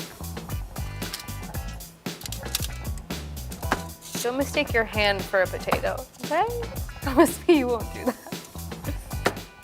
Keep your eyes on your goal. All right, I definitely did some damage here. Now I'm just gonna rub these potatoes with some olive oil and then sprinkle with some salt. These potatoes are at the spa currently. They're loving their lives. They're about to go into the sauna. I only find myself funny. The olive oil is gonna allow the sweet potatoes to get nice and crisp on the outside. I love eating the skin too, it's really yummy. Now, just a little sprinkle of salt. We can't forget to season everything. We need flavor everywhere. My cutie little potatoes are ready. They're going in the oven 40 to 45 minutes at 425 degrees.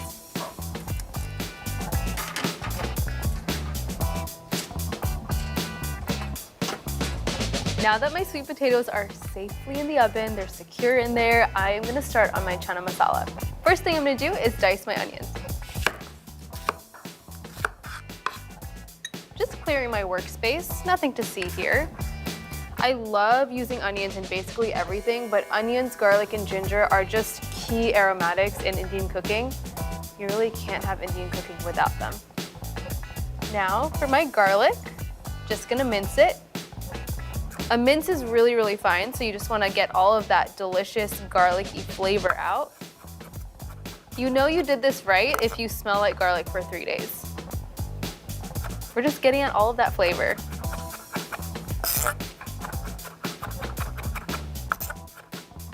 Now I'm just gonna use some ginger.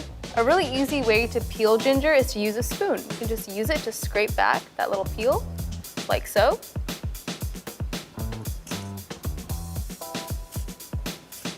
See how easy that is? Super easy. And I'm using only 1 inch here. Now I'm just gonna mince my ginger up super fine. I wanna extract all that flavor, just so it matches the garlic too.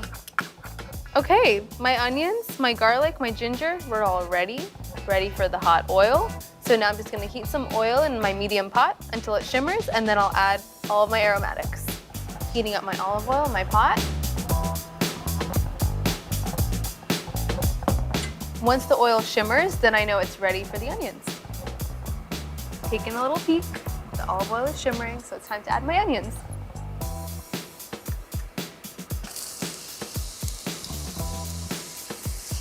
I want to cook these onions in the olive oil until they're tender, translucent, and starting to brown around the edges. I want to get some color on them before I add the ginger and the garlic. And the reason that we're not adding the garlic and the ginger in with the onions is because those take a lot less time to cook. So we want to get the onions going, and then we'll add the ginger and garlic so those two don't burn. I think these onions are ready to meet their garlic and ginger companions. Garlic.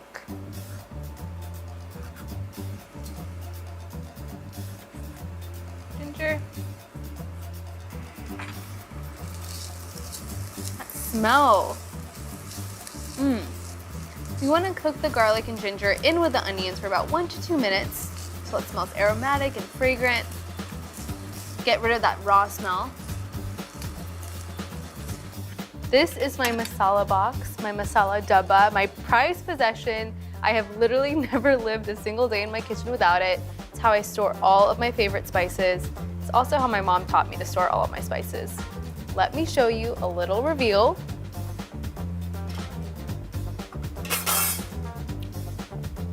Look at that. These are all my favorite spices that I use. And these are also the ones that are gonna go in my chana masala.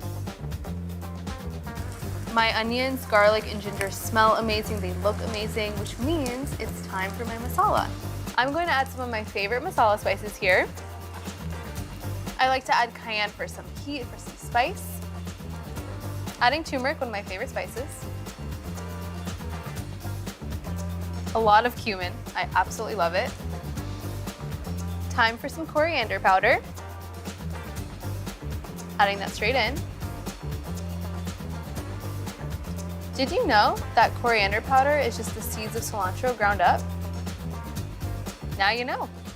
Now I'm just gonna add a little bit of salt and pepper. So I want to roast my masala spices until that raw masala smell goes away. We want to toast it, we want it to smell fragrant and aromatic.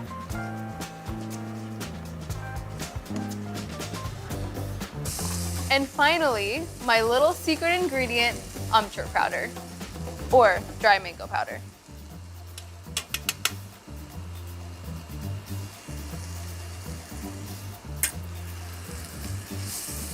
Amchur powder is so tangy, it's tart, it adds a little something extra into this chana masala. Adding amchur powder was definitely my mom's tip, so thank you, Mom, for making my chana masala a lot better than it was before. I wish you could smell it, but you can't. So you're just gonna have to make it. I'm sorry, I don't make the rules, but I am making them a little bit here.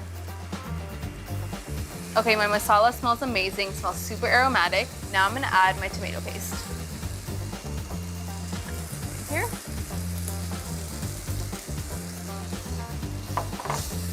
I wanna cook the tomato paste in with my onions and spices until it deepens in color. Now I'm gonna add my tomatoes. You can use fresh tomatoes for sure, but I'm using canned and crushed tomatoes because I think convenience is the most gorgeous thing.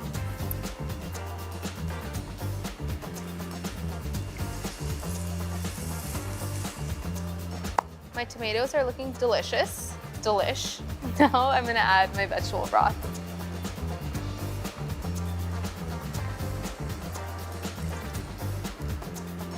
Okay, I've brought everything to a boil. Now I'm just gonna reduce to a simmer and cook uncovered for 5 minutes. We have to add a very important friend to the party, our chickpeas. I could never forget about them. How could you think that? Adding them straight in here.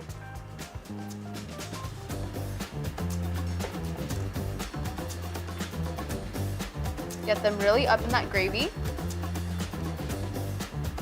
Now that the chickpeas have found a really nice home in here, I just want to simmer this together for 20 minutes. I want the gravy to become thick and the chickpeas to really infuse in with all of that masala. Make sure you cover this while it simmers.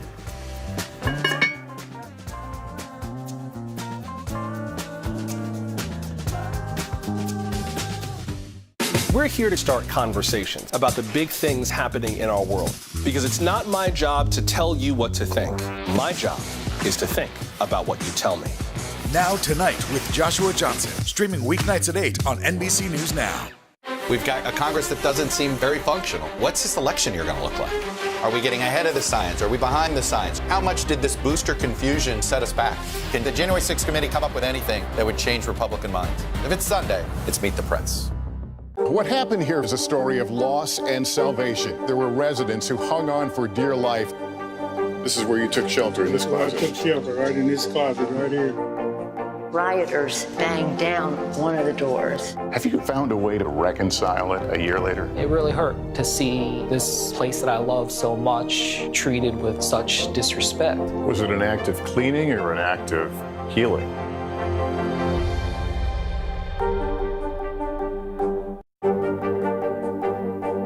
What are you doing for teachers who feel that they're being stretched too thin? Did you understand how prevalent hunger was in your own community? I believe every dream, journey, and triumph. And it all starts here. United States wins gold! Feel the magic every day. The excitement is in the air. At the Winter Olympics, today is where the games begin. Okay, 20 minutes has passed.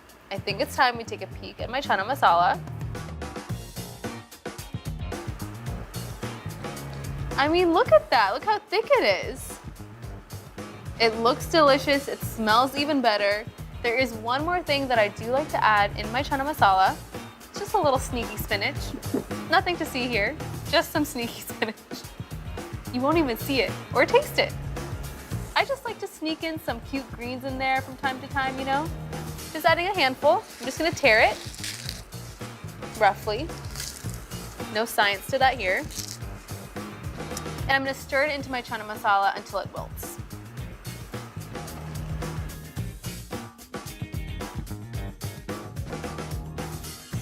Speaking of something green, I do like to add a little bit of cilantro in here as well, something zesty, herby, brings all of the flavors to light.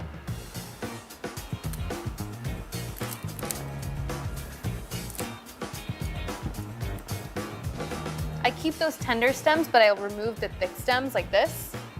This doesn't have to be added to our chana masala. All this talk about cilantro has me craving something, my cilantro mint chutney. I'm gonna show you how to make that. I'm just gonna let this hang out while I do that. Let me just start off by saying that I love chutney. A life without chutney is one that I just don't wanna live. If you're not eating chutney, you are not living. Chutney is super popular in Indian food, especially Indian street food. I find that it's zesty, it's bright, it's usually with a lot of herbs, a lot of spices, a lot of lemon or something acidic. It's super delicious and really tangy. Let's make my favorite cilantro mint chutney. This, by the way, is so easy to make. You're just gonna throw everything in your blender. Just gonna get my cilantro ready. Again, just like in my chana masala, where it's okay to keep those tender stems on the cilantro, I'm just gonna keep the tender ones but remove the thicker ones. These are a bit more bitter, so we don't want these in our chutney. Like I said, super simple recipe, gonna add everything to our blender.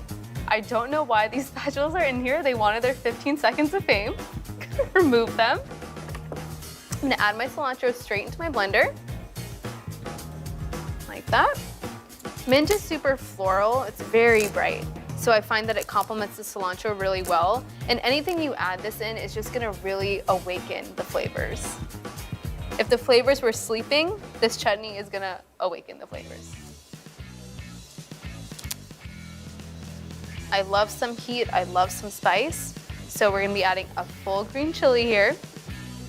If you want it to be less spicy, you can de-seed it, but I will not be partaking in that. I want all the spice. Just gonna trim it, pop it straight in there. Yes, I live life a little risky. It's just how I do.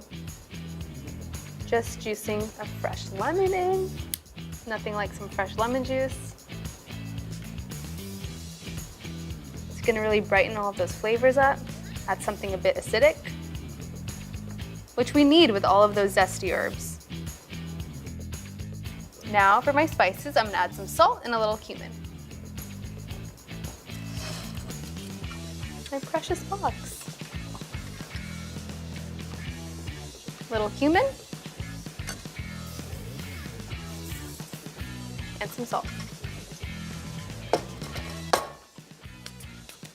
Now I'm just gonna add a little bit of water to help get the blender going.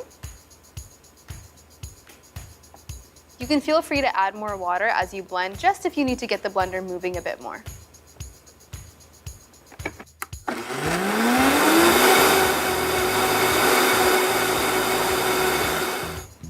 Texture looks great.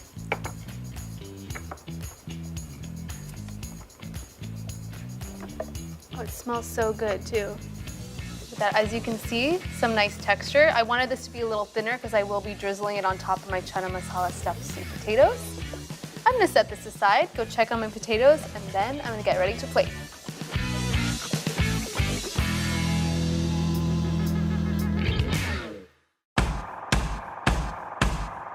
News is happening now. Look at what's making headlines around the world. Right now on Morning News Now. Tonight, the major announcement of the COVID vaccine. And this is a significant moment. Your news, whenever it happens, wherever you are, it's here now. What happened here is a story of loss and salvation. There were residents who hung on for dear life. This is where you took shelter, in this I closet. took shelter right in this closet right here. Rioters banged down one of the doors. Have you found a way to reconcile it a year later? It really hurt to see this place that I love so much treated with such disrespect. Was it an act of cleaning or an act of healing? The Meet the Press Chuck Toddcast, free wherever you get your podcasts. News is happening now. Look at what's making headlines around the world. Right now on Morning News Now. Tonight, the major announcement of the COVID vaccine. And this is a significant moment. Your news, whenever it happens, wherever you are, it's here now.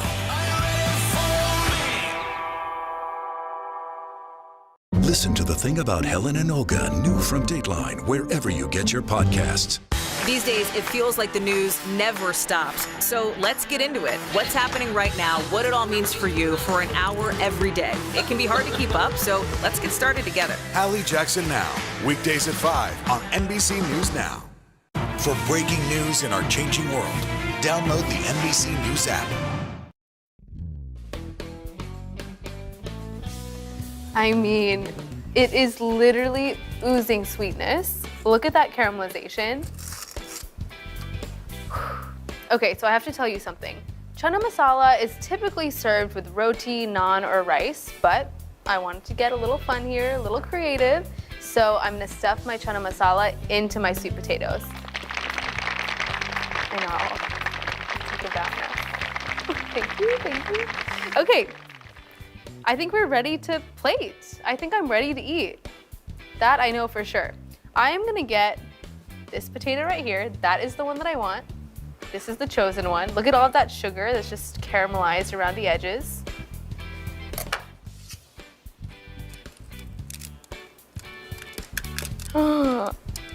Okay, you need to look at this. Do you see this? Do you see it? Okay, onto my plate we go. Love a sweet potato. Love, literally love. Time to bring my chana masala into the picture. Gonna move these guys aside. I will see you later.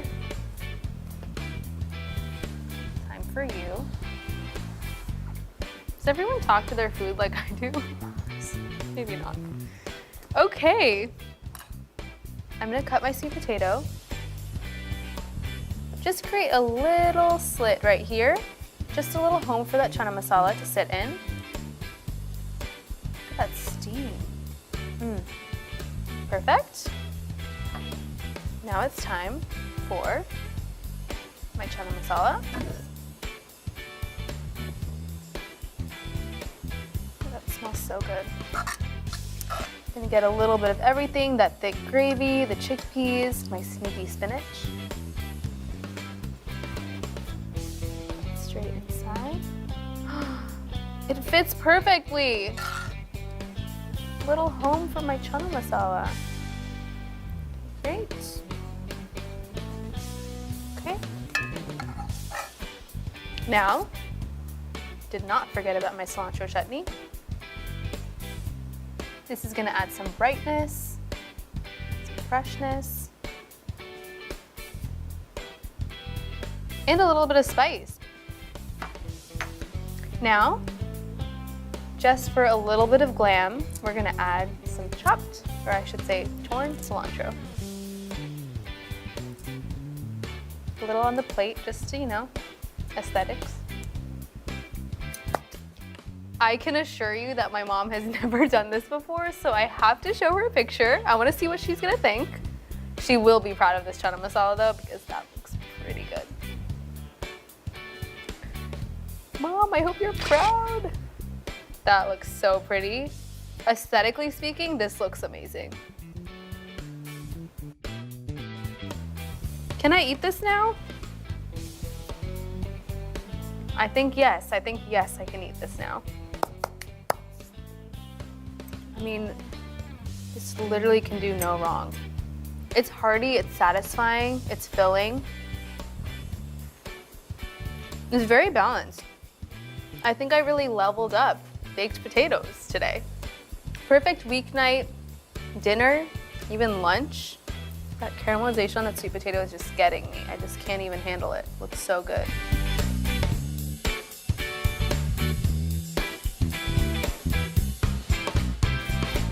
We all think of chickpeas in something like a chana masala, right? But here's the secret, I really like to bake with them in my desserts. I know you're questioning my life choices right now, but just you wait. I'm gonna go get the ingredients for my chickpea brownies.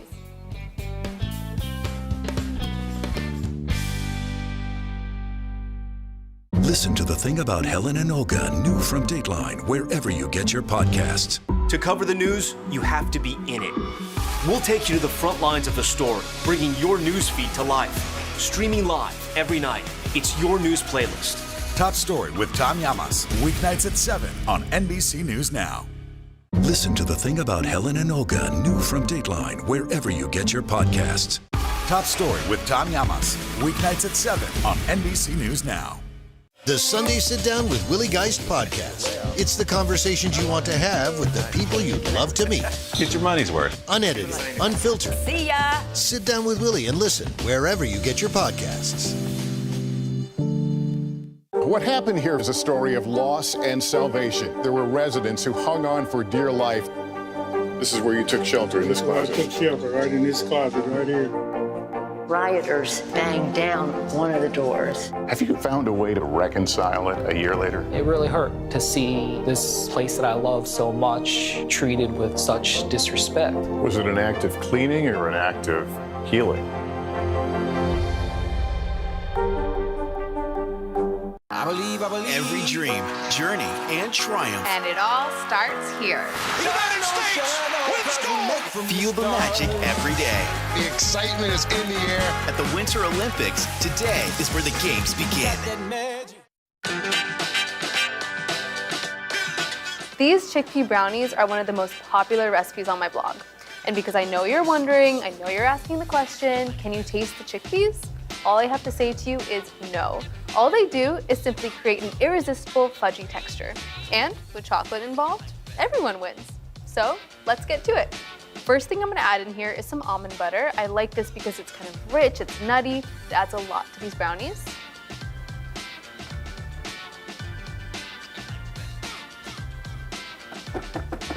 Now we're gonna add my chickpeas, my most valuable pantry player, my MVPP, my chickpeas.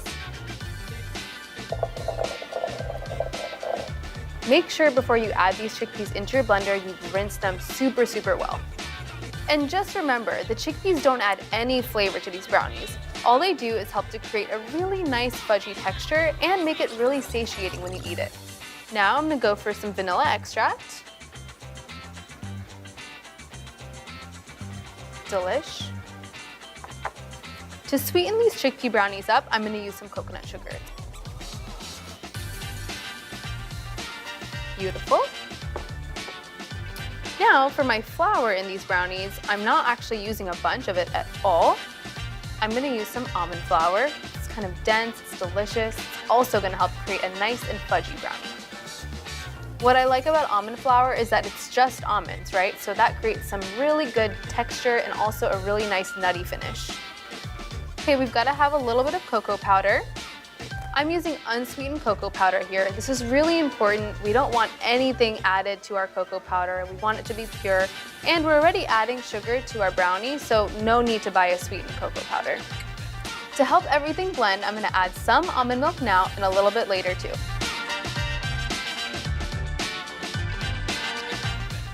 Are you ready for the blender brownies of your dreams? Are you ready to not make a smoothie and make brownies instead?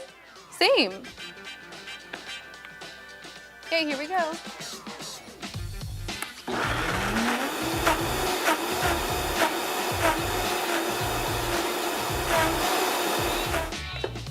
Perfection, perfection. I'm gonna scrape the sides down, give it another little blend. You want it to be super, super smooth. You literally never know there are chickpeas in here. It's actually kind of scary.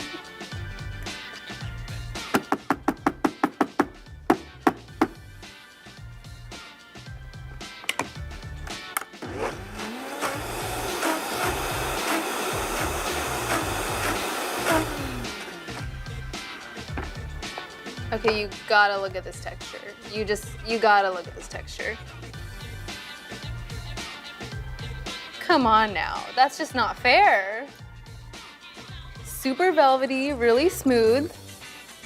Just needs one thing, chocolate chips, because it's me. And why would I make a brownie without chocolate chips? It just doesn't seem right. Make sure you remove this from the blender before you add your chocolate chips so you don't blend up some chocolate chips into the air. No, that is not speaking from personal experience.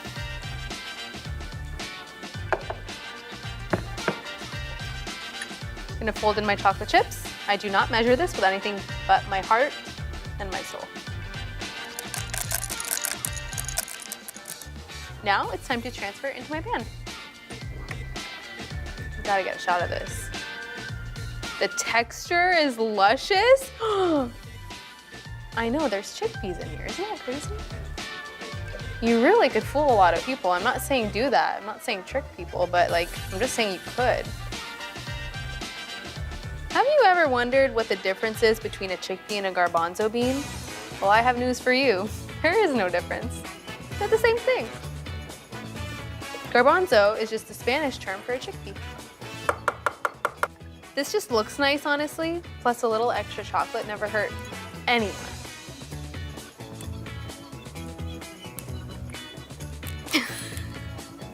I gave up. Okay, we are ready for the oven.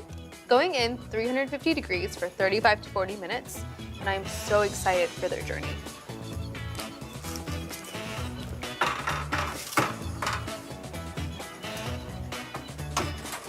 My pride and joy, my chickpea brownies. I've let them cool for 25 minutes. This is important because it lets them firm up. And when they come out of the oven, you know that they're done when they start to pull away from the sides of the pan. Look at how easy parchment paper makes my life. All right. I mean, look at how fudgy that is. Delish. All that has to happen, it's time for me to eat it. Okay, I think I'm ready to taste. Oh, it's so fudgy. Mmm. This is my party trick, putting chickpeas into brownies. I just need to take a picture of that interior, that fudgy bit. It's too good.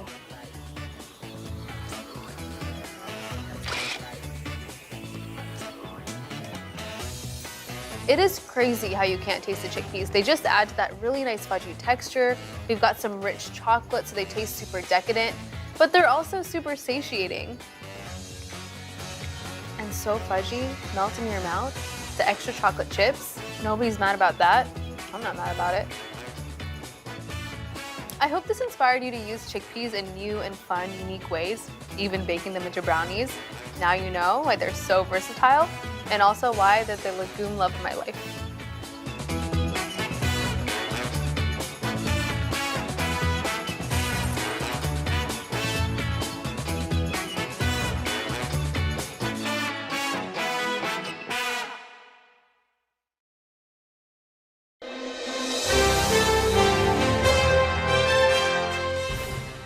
East Douglas Street and Broadway in Wichita, Kansas. Busy today and 63 years ago when a bus stop set by Dockham Drugstore, a restaurant where riders could sit and have a cup of coffee, unless you were black. They were on their way to clean white homes, prepare meals for white families, take care of white children. And they might have welcomed on cold mornings to have a hot cup of coffee and sit down inside while waiting for the bus. Well, that wasn't going to happen. Dockham Drugstore probably isn't in your history books, but it would become the site of a civil rights breakthrough that's only beginning to get recognition. If you wanted to get something to eat at the Dockham Drugstore, how did it happen then? Well, they politely told us we could get food to carry out. Segregation was not reserved for the South. In the 1950s, aspects of black and white communities in Wichita were very much separate and unequal. Certainly, I can remember having to, if I went to a movie theater downtown, having to sit in the balcony. I couldn't sit on the main floor. The young adult chapter of the NAACP decided to press for equality at Dockham, hoping change at one store would ripple through the franchise. They prepared for months, and in July of 1958, one of the leaders of the sit-in, Carol Parks Hahn, dressed in her Sunday best, sat at the counter and asked for a Coke. She was followed by one black student after another, each taking a seat at a stool. They simply wanted to sit and have a soda. They were denied the request. Peggy Wesley was just 15 at the time. We just went in shifts and sat there, and we were very quiet. If somebody said anything to us, we were not to respond to any negativity, of course, and name calling and whatever, and there was a lot of that. This is the only photo that exists of the sit-in, published in the local African-American newspaper. The threat of violence, always a concern. A young white male looked up and saw me, and he turned so he would bump me, and he didn't hurt me, but I knew why he did that. The sit-in went on for 3 weeks until the owner of Dockham Drugstore walked in and told the store manager to serve them.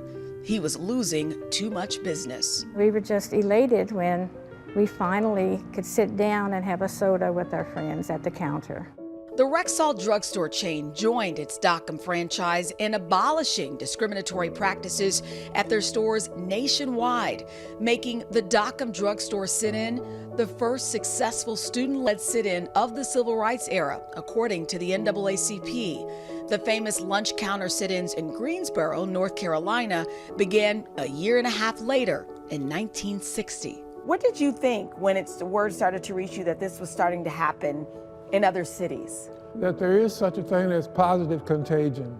Growing up at that point in time, you better damn sure make sure that it's something positive that you can go home about and feel proud about. Quiet pride, you might say.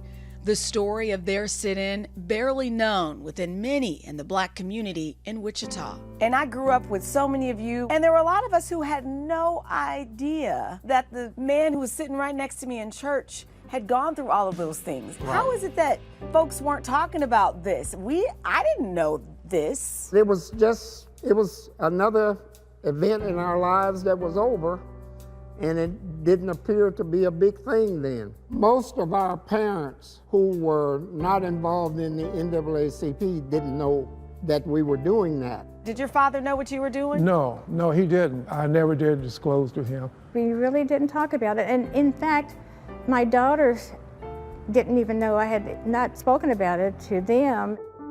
A little-known sit-in, a peaceful act of courage for the right to be treated equally. What would you say to teenagers now who have that itch to fight for civil rights? What advice would you give to a young person now, almost 60 years later? The water's fine. It may be too cold sometime, or maybe too warm even sometime, but seriously, you'll feel better about yourself if you strive to make this a better world, a better community. Man. Wow. I have so many takeaways. I could talk about this for the next hour, but I think if there is any takeaway, you know, when we talk about Black History Month, we often talk about Martin Luther King Jr., Rosa Parks, trailblazers for sure in their own right. But I guarantee you, if you're watching right now, there are trailblazers in your community, your neighbors, somebody who sits next to you at church, and sometimes they're just not sharing their stories. So I think it's so important to sit down and to talk to our relatives and to hear what they have to say. And really quickly, coming up in our third hour, we track down the granddaughter of the owner of the store at the time. Oh, wow. And she has something to say. Oh, now I have chills. Oh. Gosh. What did they do with that building there in Wichita? Is it still there? Is Not it there anymore. Yeah, I mean, you know, it was 60 years ago. I like his last comment. The water's fine. Water's just fine. That was that was Cold, beautiful. maybe warm. Yes, Come on. yes. And thank you guys for talking with me. They, you know, my grandmother had to call them and get them to talk. Your grandma can just right after it was over, Peggy said, "Okay, can you call your grandmother now and tell her that I talked to you?" So I just love the synergy though, like the full circle, and now that you get to tell their story. What such an honor. Your hometown? Such an honor. Thank you for sharing. Thanks, Chanel. What are you doing for teachers who feel that they're being stretched too thin? Did you understand how prevalent hunger was in your own community? I believe every dream, journey, and triumph. And it all starts here. United States wins gold. Feel the magic every day. The excitement is in the air. At the Winter Olympics, today is where the games begin. In the City of Angels, two kindly old ladies wanted to help homeless men get off the streets forever. And so they did. Listen to The Thing About Helen and Olga, the new podcast from Dateline and Keith Morrison. Today is now a podcast, available every morning. Listen wherever you get your podcasts. What are you doing for teachers who feel that they're being stretched too thin? Did you understand how prevalent hunger was in your own community? These days, it feels like the news never stops. So let's get into it. What's happening right now, what it all means for you for an hour every day. It can be hard to keep up, so let's get started together. Hallie Jackson Now, weekdays at 5 on NBC News Now. The Meet the Press Chuck Toddcast, free wherever you get your podcasts. For breaking news in our changing world, download the NBC News app. He is the historian and Harvard professor who helps celebrities discover the stories and secrets of their ancestors with the turn of a page, like Pharrell Williams, Oprah, and Nathan Lane. Don't you love that? I love turn it. of the I love page. that phrase. And we're talking, of course, about Henry Louis Gates Jr., who hosts one of the most riveting series on TV. It's called Finding Your Roots. It's on PBS, and he is with us now. Good morning. Good morning, how are you? We're great, and we love that moment where you have these guests on your show and you reveal something to them that just changes their history and then I think maybe changes their future. What is it like to be in that moment? Oh, it's very exciting. It's a gift and a great responsibility. I remember when I had to tell LL Cool J, his name is Todd Smith, that his mother had been adopted in 1947, and he had no idea. She had suspected it, but she didn't know for sure. And her adoptive mother had always said, she had asked her twice, and she said, no, you were not adopted. But it turns out she was. And then we actually found her biological mother, who was 88 years old, living in a nursing home, and connected them, and they had a reunion. Wow. It's a huge responsibility and a great gift. And the emotions just pour out of people. We were thinking about Andy Samberg learning his history. Will you tell us about that and how his mother learned? Oh, well, Andy's mother was adopted. She knew that she was adopted, and he had hired an investigator to try to find her biological parents. And when all else failed, they came to us. So I told him, look, we can't promise but we're going to do our best. And he brought his mother. Sometimes guests do, they'll bring their families to the set. And she was sitting behind the screen with the producers, and we had wired the booth so that she could see what he was seeing. So he told me the story and how frustrating it was. So I said, Andy, please turn the page. And he turned the page, and I said, Andy, you're looking at your mother's biological mother. My God. And I heard this wail. Yes. It was, it's impossible to describe how moving it was. You know, people cry a lot. I get teary, but I broke down at this moment. We had to stop filming, and she came from behind the screen and looked at her mother, and she just wept, and they hugged each other. We all cried. I mean, your job is just beautiful, and you've said, and I love this, and you've done this work forever, that we are 99.9% the same. And this divided time, how important is it to remember that? No, thank you for mentioning that. I think that the reason the series is so popular is that it has two subliminal messages. One is that we're all immigrants. We are all immigrants. My African ancestors didn't come here willingly. They didn't come on the Mayflower, right? But they were unwilling immigrants, but they came here from elsewhere. They were immigrants. Even our Native American brothers and sisters migrated here 15,000 years ago. Martin Luther King gave a great commencement speech at Stanford in which he said that we're a nation of exiles. And we are. And we have to remember that we're exiles, we're immigrants, and that at the level of the genome, we're 99.99% the same. Henry! Amen. Thank you, Henry, so much. We appreciate you. Thank you. And you can watch this beautiful show. It's called Finding Your Roots. It's every Tuesday night on PBS, and it's streaming on the PBS video app. We'll be right back after this. These days, it feels like the news never stops. So let's get into it. What's happening right now, what it all means for you for an hour every day. It can be hard to keep up, so let's get started together. Hallie Jackson Now, weekdays at 5 on NBC News Now. The Meet the Press Chuck Toddcast, free wherever you get your podcasts. For breaking news in our changing world, download the NBC News app. What are you doing for teachers who feel that they're being stretched too thin? Did you understand how prevalent hunger was in your own community?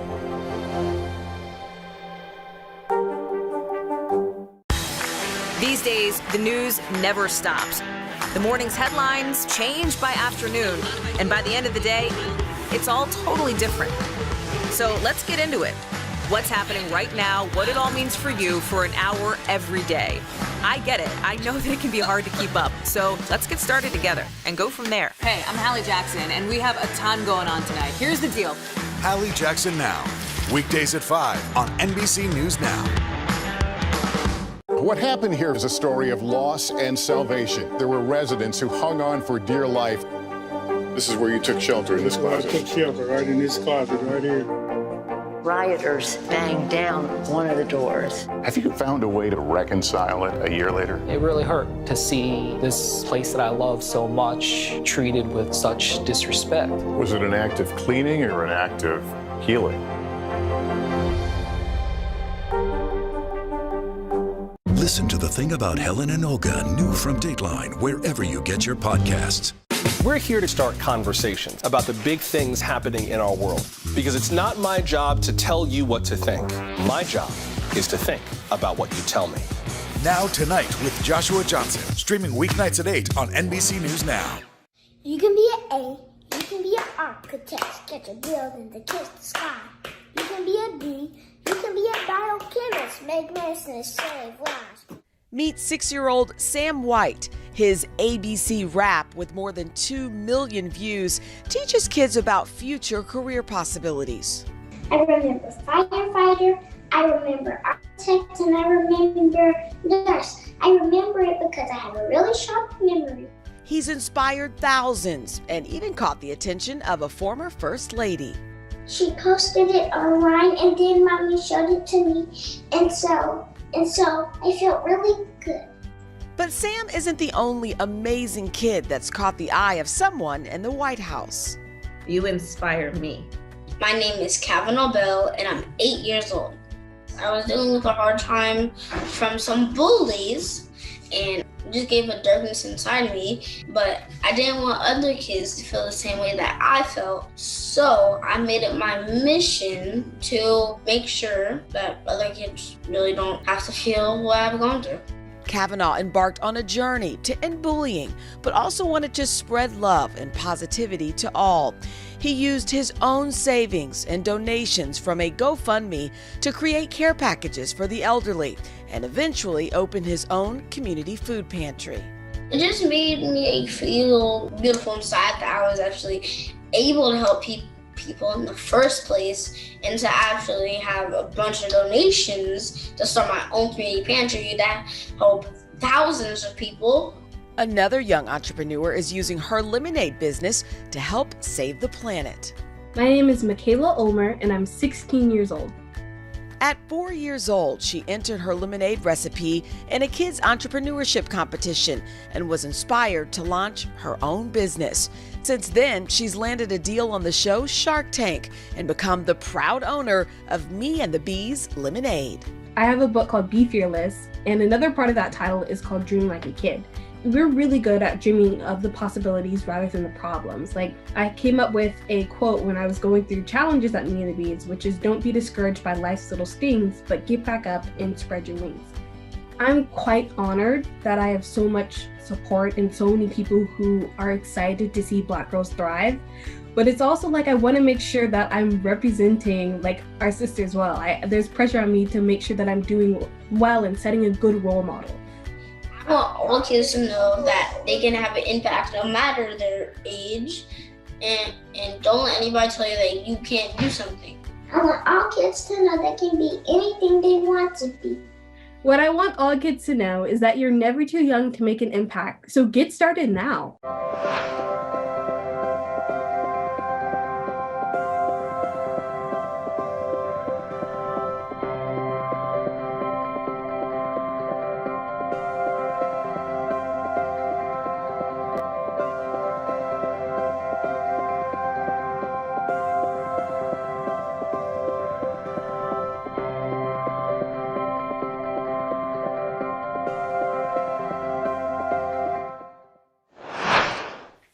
And we're back with, it says, one of our favorite segments. I don't know, Steals and Deals is still my favorite, but Mr. Smith goes to... That's hard. It's my second favorite on the show. Good one. All right, right?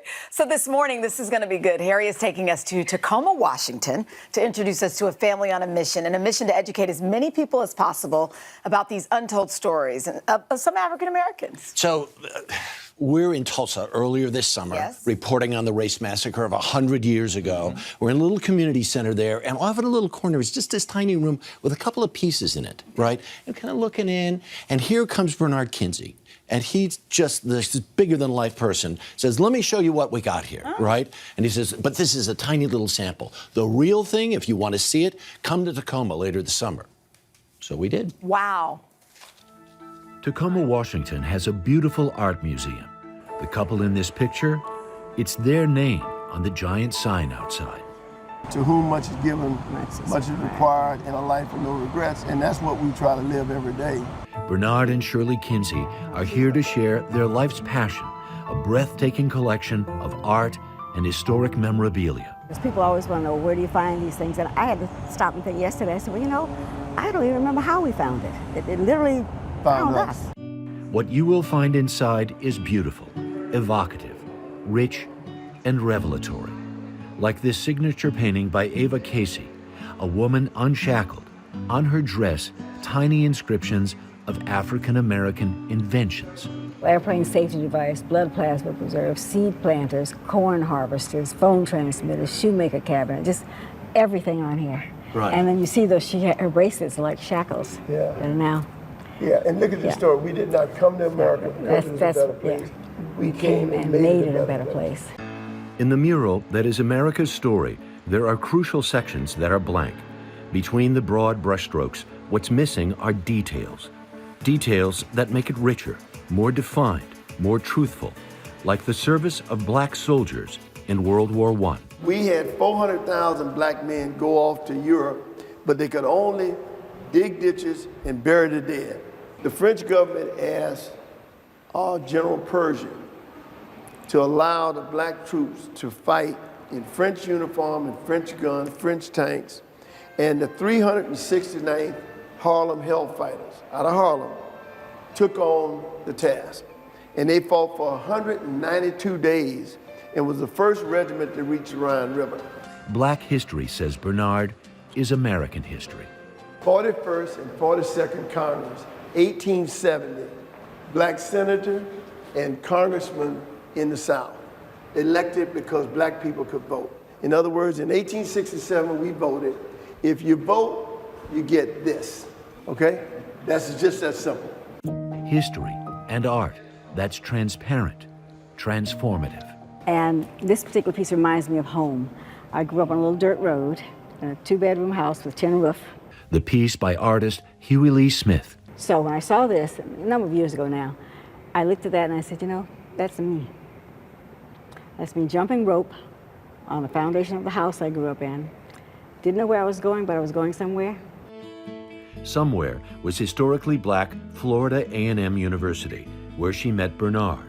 Two things about Shirley caught his attention. She's always the prettiest lady in the room. And she had such courage to get arrested during the civil rights period at Florida A&M. And while the art collection came later, it's been funded in part. Well, listen to this. You know, we agreed that when we moved to California from Tallahassee, that we would save her check and live on my check. And for the first 15 years, we didn't spend a paycheck. And my friends say, oh, Shirley, that's your money y'all spending now. The collection, or parts of it, have been displayed from Epcot to Hong Kong and seen by millions. 3 things. I hope they walk away being inspired, motivated, and a little bit more educated. I hope they have something inside, one of those, I think it was Oprah who used to call them aha moments, like, oh, this is why that happened. This is why this is going on. This is what we can do about it. Walk through the collection, and you can almost hear the words of poet Maya Angelou.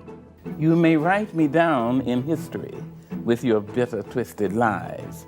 You may trod me in the very dirt, but still like dust, I'll rise. Coming to the Kinsey collection, your brain is going to be doing like this. No question, you will get schooled by what you see here, but in a good way. We are fully American. The Kinsey's son, Khalil, is curator of the collection. That's my wish, is that this is enriching, you know, and that people come and that they get something from it, whether it's big or small, but that they, again, leave expanded and enjoy the time. We certainly did. So if you were in the Pacific Northwest, you must go. We learned something I did just from this piece. Right? Yeah, and honestly, we're in there for hours. We're in there all day. Right. It gives me goosebumps to think about just how it's edifying. I mean, you get in there and there's so much beautiful to see and there's so much to learn in such a good way. And you were saying that's just a piece of the collection. Yeah, I'm sure they've got a lot. I love that you're just... Yeah. And oh, by the way, they started with $78 in their pockets when they moved to Los Angeles. Where is that again? It's in Tacoma, Washington. There's a big art museum there. Oh, my goodness. Harry, thank you. For breaking news in our changing world, download the NBC News app. We've got a Congress that doesn't seem very functional. What's this election year going to look like? Are we getting ahead of the science? Are we behind the science? How much did this booster confusion set us back? Can the January 6th committee come up with anything that would change Republican minds? If it's Sunday, it's Meet the Press. For breaking news in our changing world, download the NBC News app. In the City of Angels, 2 kindly old ladies wanted to help homeless men get off the streets forever. And so they did. Listen to The Thing About Helen and Olga, the new podcast from Dateline and Keith Morrison. I believe every dream, journey, and triumph. And it all starts here. United States, let's go! Feel the magic every day. The excitement is in the air. At the Winter Olympics, today is where the games begin. The Meet the Press Chuck Toddcast, free wherever you get your podcasts. To cover the news, you have to be in it. We'll take you to the front lines of the story, bringing your news feed to life. Streaming live every night. It's your news playlist. Top Story with Tom Llamas, weeknights at 7 on NBC News Now. We're here to start conversations about the big things happening in our world, because it's not my job to tell you what to think. My job is to think about what you tell me. Now Tonight with Joshua Johnson, streaming weeknights at 8 on NBC News Now. If anybody knows the power of a good book, it is Jenna Bush Hager. And you found two people who love books as much as you love books. Or maybe even more. I sure did. I caught up with the husband and wife founders of Hidden Gems Literary Emporium in New Brunswick, New Jersey. And it truly is a gem where the community can come together over a love of reading. Take a look. Knowledge is worth more than rubies, worth more than gold, worth more than money. So we feel as though we are two of the richest people in New Brunswick. For Kyla Boulware-Sikis and Raymond Sikis, in every book, there's a hidden gem. Once I got into books, then I realized the world just opened up to me. While their bookstore might be named Hidden Gems, the couple has spent the last year making sure reading is available for everyone in their New Jersey community. But their beacon of light all stemmed from a moment of darkness just last year with their son, Truth.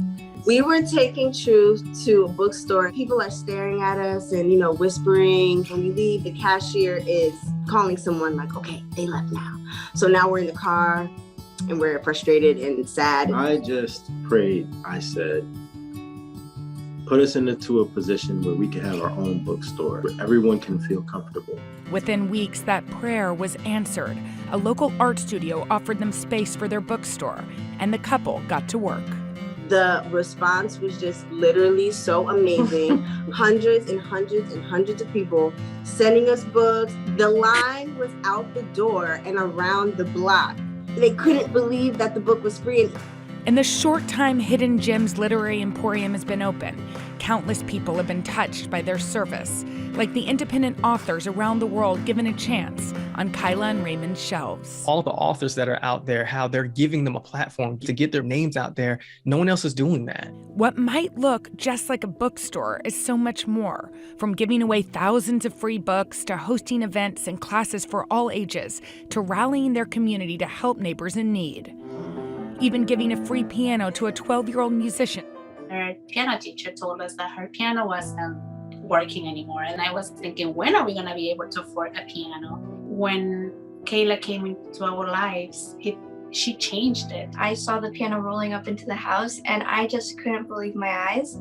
It was like a dream come true. This all happened because of a trip that didn't go the way you hoped it would. And now you've created this oasis for other kids. If we want to see changes in this world, if we want our children to love the things that we need them to love to grow, then we need to invest in them.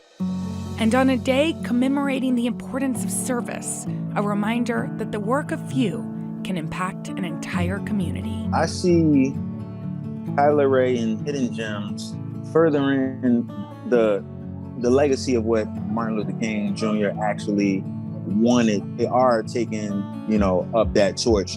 They don't think about themselves. They focus on the mission. They're actually going out about in the world and they're helping others. Do you feel like you're living your life's purpose? Absolutely. Yeah. We just hope that we can fulfill our mission, which is to spread love through literacy. So I want to introduce you to somebody. His name is Mateo Azcárraga. He wrote an incredible book called Black Buck. It's one of my favorite books that I've ever read. Nice to meet you both. What you both have done is just absolutely incredible. A small token of my appreciation. We would like to donate 100 copies of Black Buck to both of you. What? Yeah, and there's more. We'd also like to host an event with you down the line. This is just the beginning of our partnership.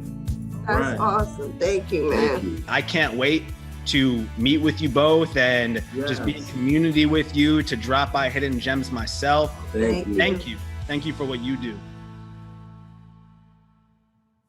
They're giving books away. How incredible is that? Yeah. And it's an organization that we should all look for and try to help out. And something that Mateo and I both were struck by is how much Kyla and Raymond love one another. They're the most beautiful partners. I couldn't believe it. And that's making all of this possible. Well, I know you want to learn more about it. So if you do, you can go to today. or hodaandjenna.com, and we'll give all details of that. Okay, pretty awesome.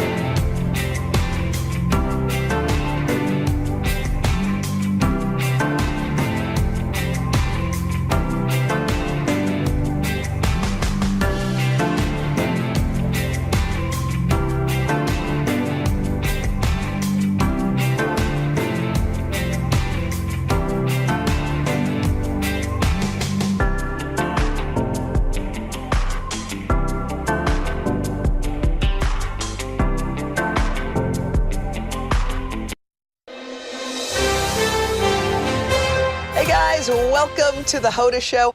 I was thinking about originals and how cool they are. I interviewed this lady, you guys, the other day, and she was a percussionist and a composer, like world-renowned. She also happens to be deaf.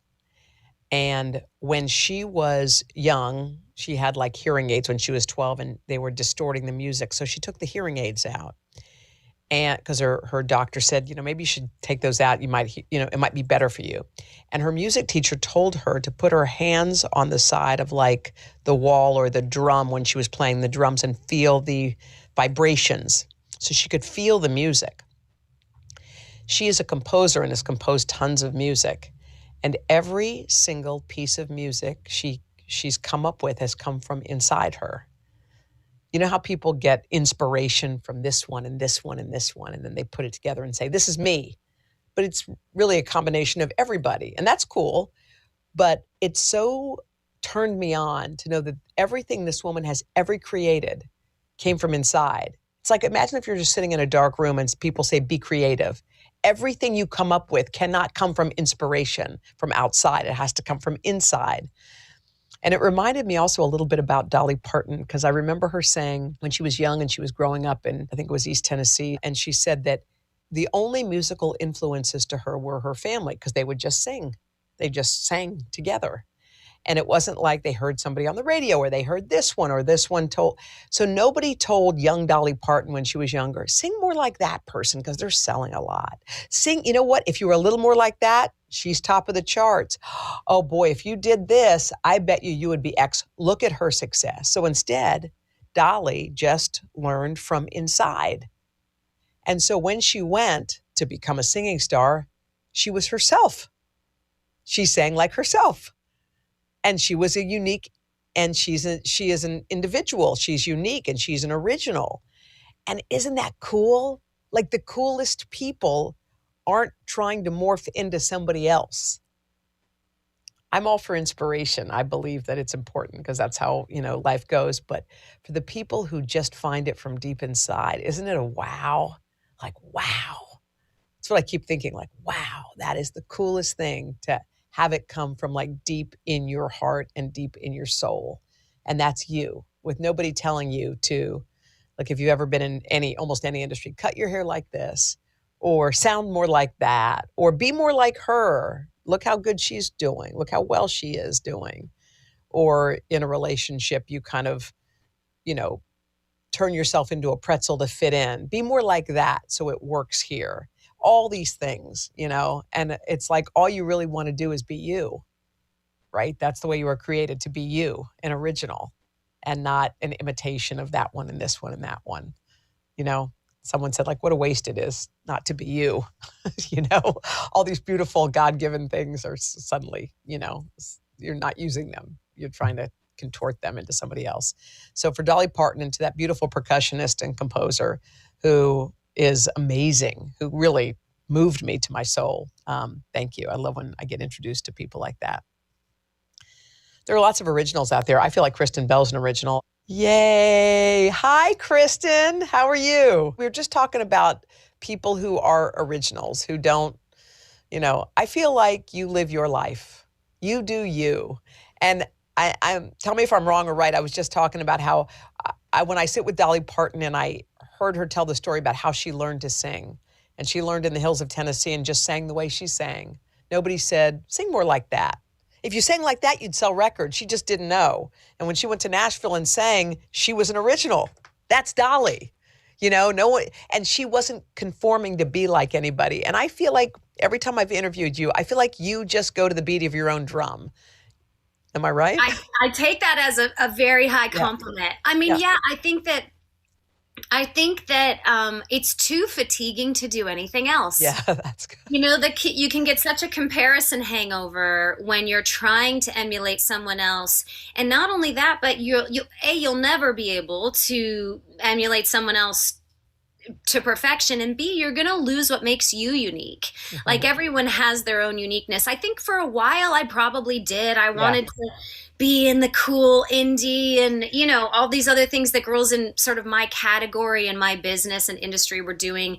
And then at a certain point, I just realized I have a thing. It's quirkier than most, and just lean into it. Like, it's almost like a stay in your lane kind of thing. Like, I don't need to be anything else. I just need to do what I do. And I had there was this huge moment of relief when I decided to just stay in my lane. Was it how does that moment come? That's what I'm curious about. Like, did something happen, or did you just kind of decide over time? No, I think what happened was this was probably 12 years ago, and I was attempting to do everything that all the other actresses that were succeeding in my category were doing. And I loved when they got parts, and I was trying to be happy, but I secretly wanted to be involved. And my husband said, "Why do you keep trying to audition for all of these dark indies? That's not you. Stay in your lane. Like, you have something that other people don't have, which is the ability to, make things lighter or be a little weirder or quirkier. Like, start focusing on your choices and not trying to fit into anyone's box." And it was when he said, "Stay in your lane," that I realized, maybe the people that I actually admire were the ones that decided to drive down their lane and their lane only, like you're saying about Dolly Parton, and weren't looking around the whole time. Yeah, and did it feel like riding a wave? Like, sometimes you feel like you're swimming upstream. You're like, I can do this. I can be them, you know. And then all of a sudden you go, okay, this is much better. Yeah, and it's like it creates this nervousness initially because, well, what if what I want to do is not something that anyone's ever done before? Like, even in your line of work, I'm sure you're like, well, maybe I want to be lighthearted here and hard-hitting some other places. Those aren't supposed to mix. The thing is, as you grow up, I think I realized, there are no rules. Yes. There are just no rules. You can do what you want to do if it's authentic.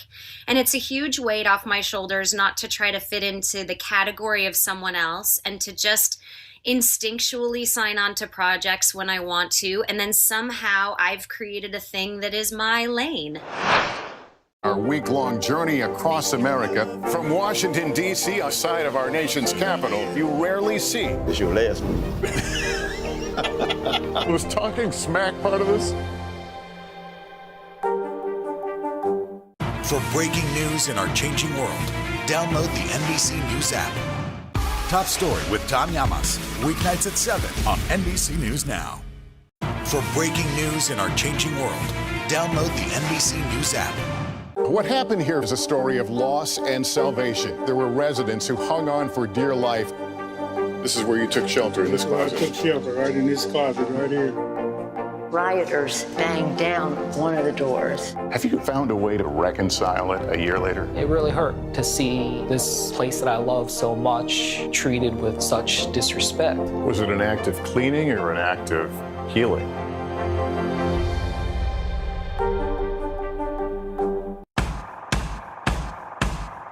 News is happening now.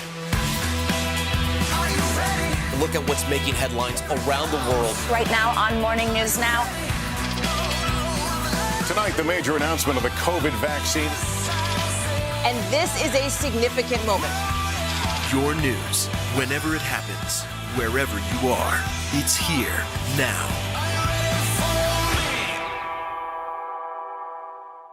Oh my gosh, the new Netflix show, it's called The Woman in the House Across the Street from the Girl in the Window. It is out now on Netflix. I mean, this is talk about stay in your lane. This is in your lane. I mean, it's filled with all the things you love, isn't it? It's got the Dateline stuff. It's got the weird, dark humor and the weirdness. Tell us about this show for people who haven't seen it yet. It is one of my favorite things I've ever done. And I know I sound like a broken record because I say that every time I do something, but I like I like being a part of things that I think have thread the needle so specifically. These writers, Rachel, Hugh, and Larry, came from the Groundlings. They created that show, Nobodies. I loved and respected them. They pitched me this show. They said, it's about time we make fun of the genre. So it'll be a satirical, psychological thriller. So everything will be played straight, but we will absolutely be poking fun at every single cliche in these movies. And, you know, back in the 80s, they were a little bit more tongue-in-cheek, these psychological thrillers. Crazier things happen. And then they've gotten very serious. They've taken themselves very serious lately. And, you know, Rachel especially just thought it was maybe about time we poked a little fun at it. So it's a darkly comedic thriller, but it's heavy on building suspense while increasing in absurdity. So it's going to take you on a ride. And my favorite thing is the people who don't get it and are like, this is weird. The dialogue is bad. And I'm like, yeah, that's the joke. That's the joke. It's the whole thing makes me happy. And I'm thrilled with the whole thing. But it is hard to figure out. I mean, this isn't one of those layups when you start watching it, is it? Well, no, because if you're going to do a broad comedy, everything is going to be a joke, then you're going to struggle. Audiences disconnect if there's not a reason to see the outcome. So if the whole point is just to laugh for 2 hours, you might, you know, just turn it off because you don't care if you end up falling in love or they solve the whodunit. You just don't care.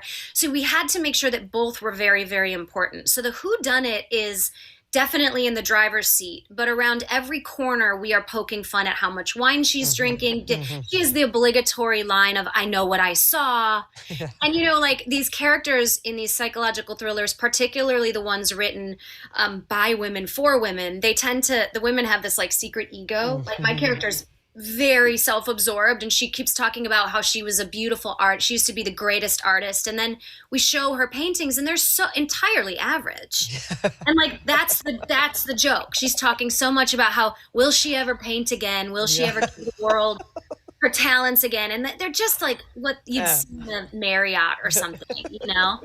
But every single thing is a joke underneath a joke, and we had a great time making it. So does the love of this genre, Dateline and whatnot, does this date back to when you were a kid? Did you read mysteries? Like, were you always into that? What? Girl, let me tell you, I still have my Christopher Pike books. Oh, do you remember Christopher? Yes. I have them on a bookshelf, like my 8 ones that I was allowed to buy, where they were all like, you know, who didn't come home from prom or whatever the titles were. And then my mom has a really dark sense of humor. So we watched X-Files, and I was young when that was happening. And we watched all the Datelines. I still can't find a Dateline that I haven't seen. I remember one X-Files with my mom. It was one that we called Liverman. And somehow he like went through the grates of the air conditioner and he came out like in smoke form, and then he sucked your liver out. Like that was the plot. How old were you when you were watching those? 11? No, maybe 15. I don't know. Young, adolescent. So I remember one time my mom had gotten up to go to the restroom, and then I sat on the couch, and then a couple minutes later I got up, and she had been waiting underneath the dining room table. Oh, God. And as I walked by the dining room table, she reached out and grabbed my leg and screamed, "Oh my God!" And I've truly almost peed my pants. I mean, are you not scarred? Come on. No, I love that stuff. I love it. I love it. It's fun.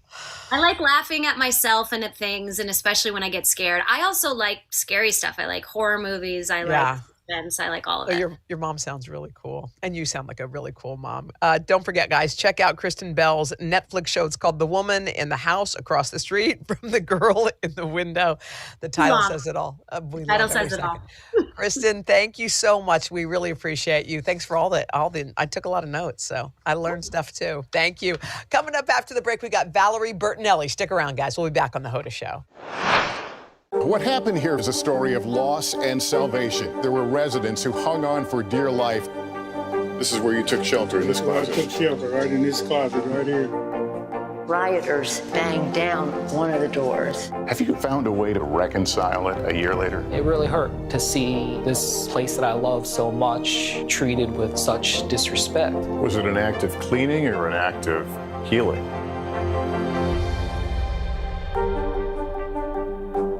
Listen to The Thing About Helen and Olga, new from Dateline, wherever you get your podcasts. Today is now a podcast, available every morning. Listen wherever you get your podcasts. Our week-long journey across America, from Washington, D.C., outside of our nation's capital, you rarely see. It's your last move. Was talking smack part of this?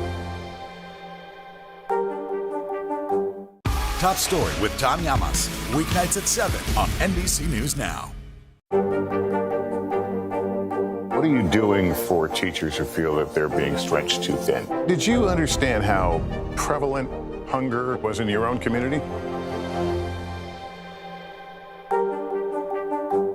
We've got a Congress that doesn't seem very functional. What's this election year going to look like? Are we getting ahead of the science? Are we behind the science? How much did this booster confusion set us back?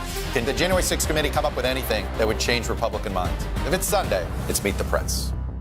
The Sunday Sit Down with Willie Geist podcast. It's the conversations you want to have with the people you'd love to meet. Get your money's worth. Unedited, unfiltered. See ya. Sit down with Willie and listen wherever you get your podcasts. To cover the news, you have to be in it. We'll take you to the front lines of the story, bringing your news feed to life.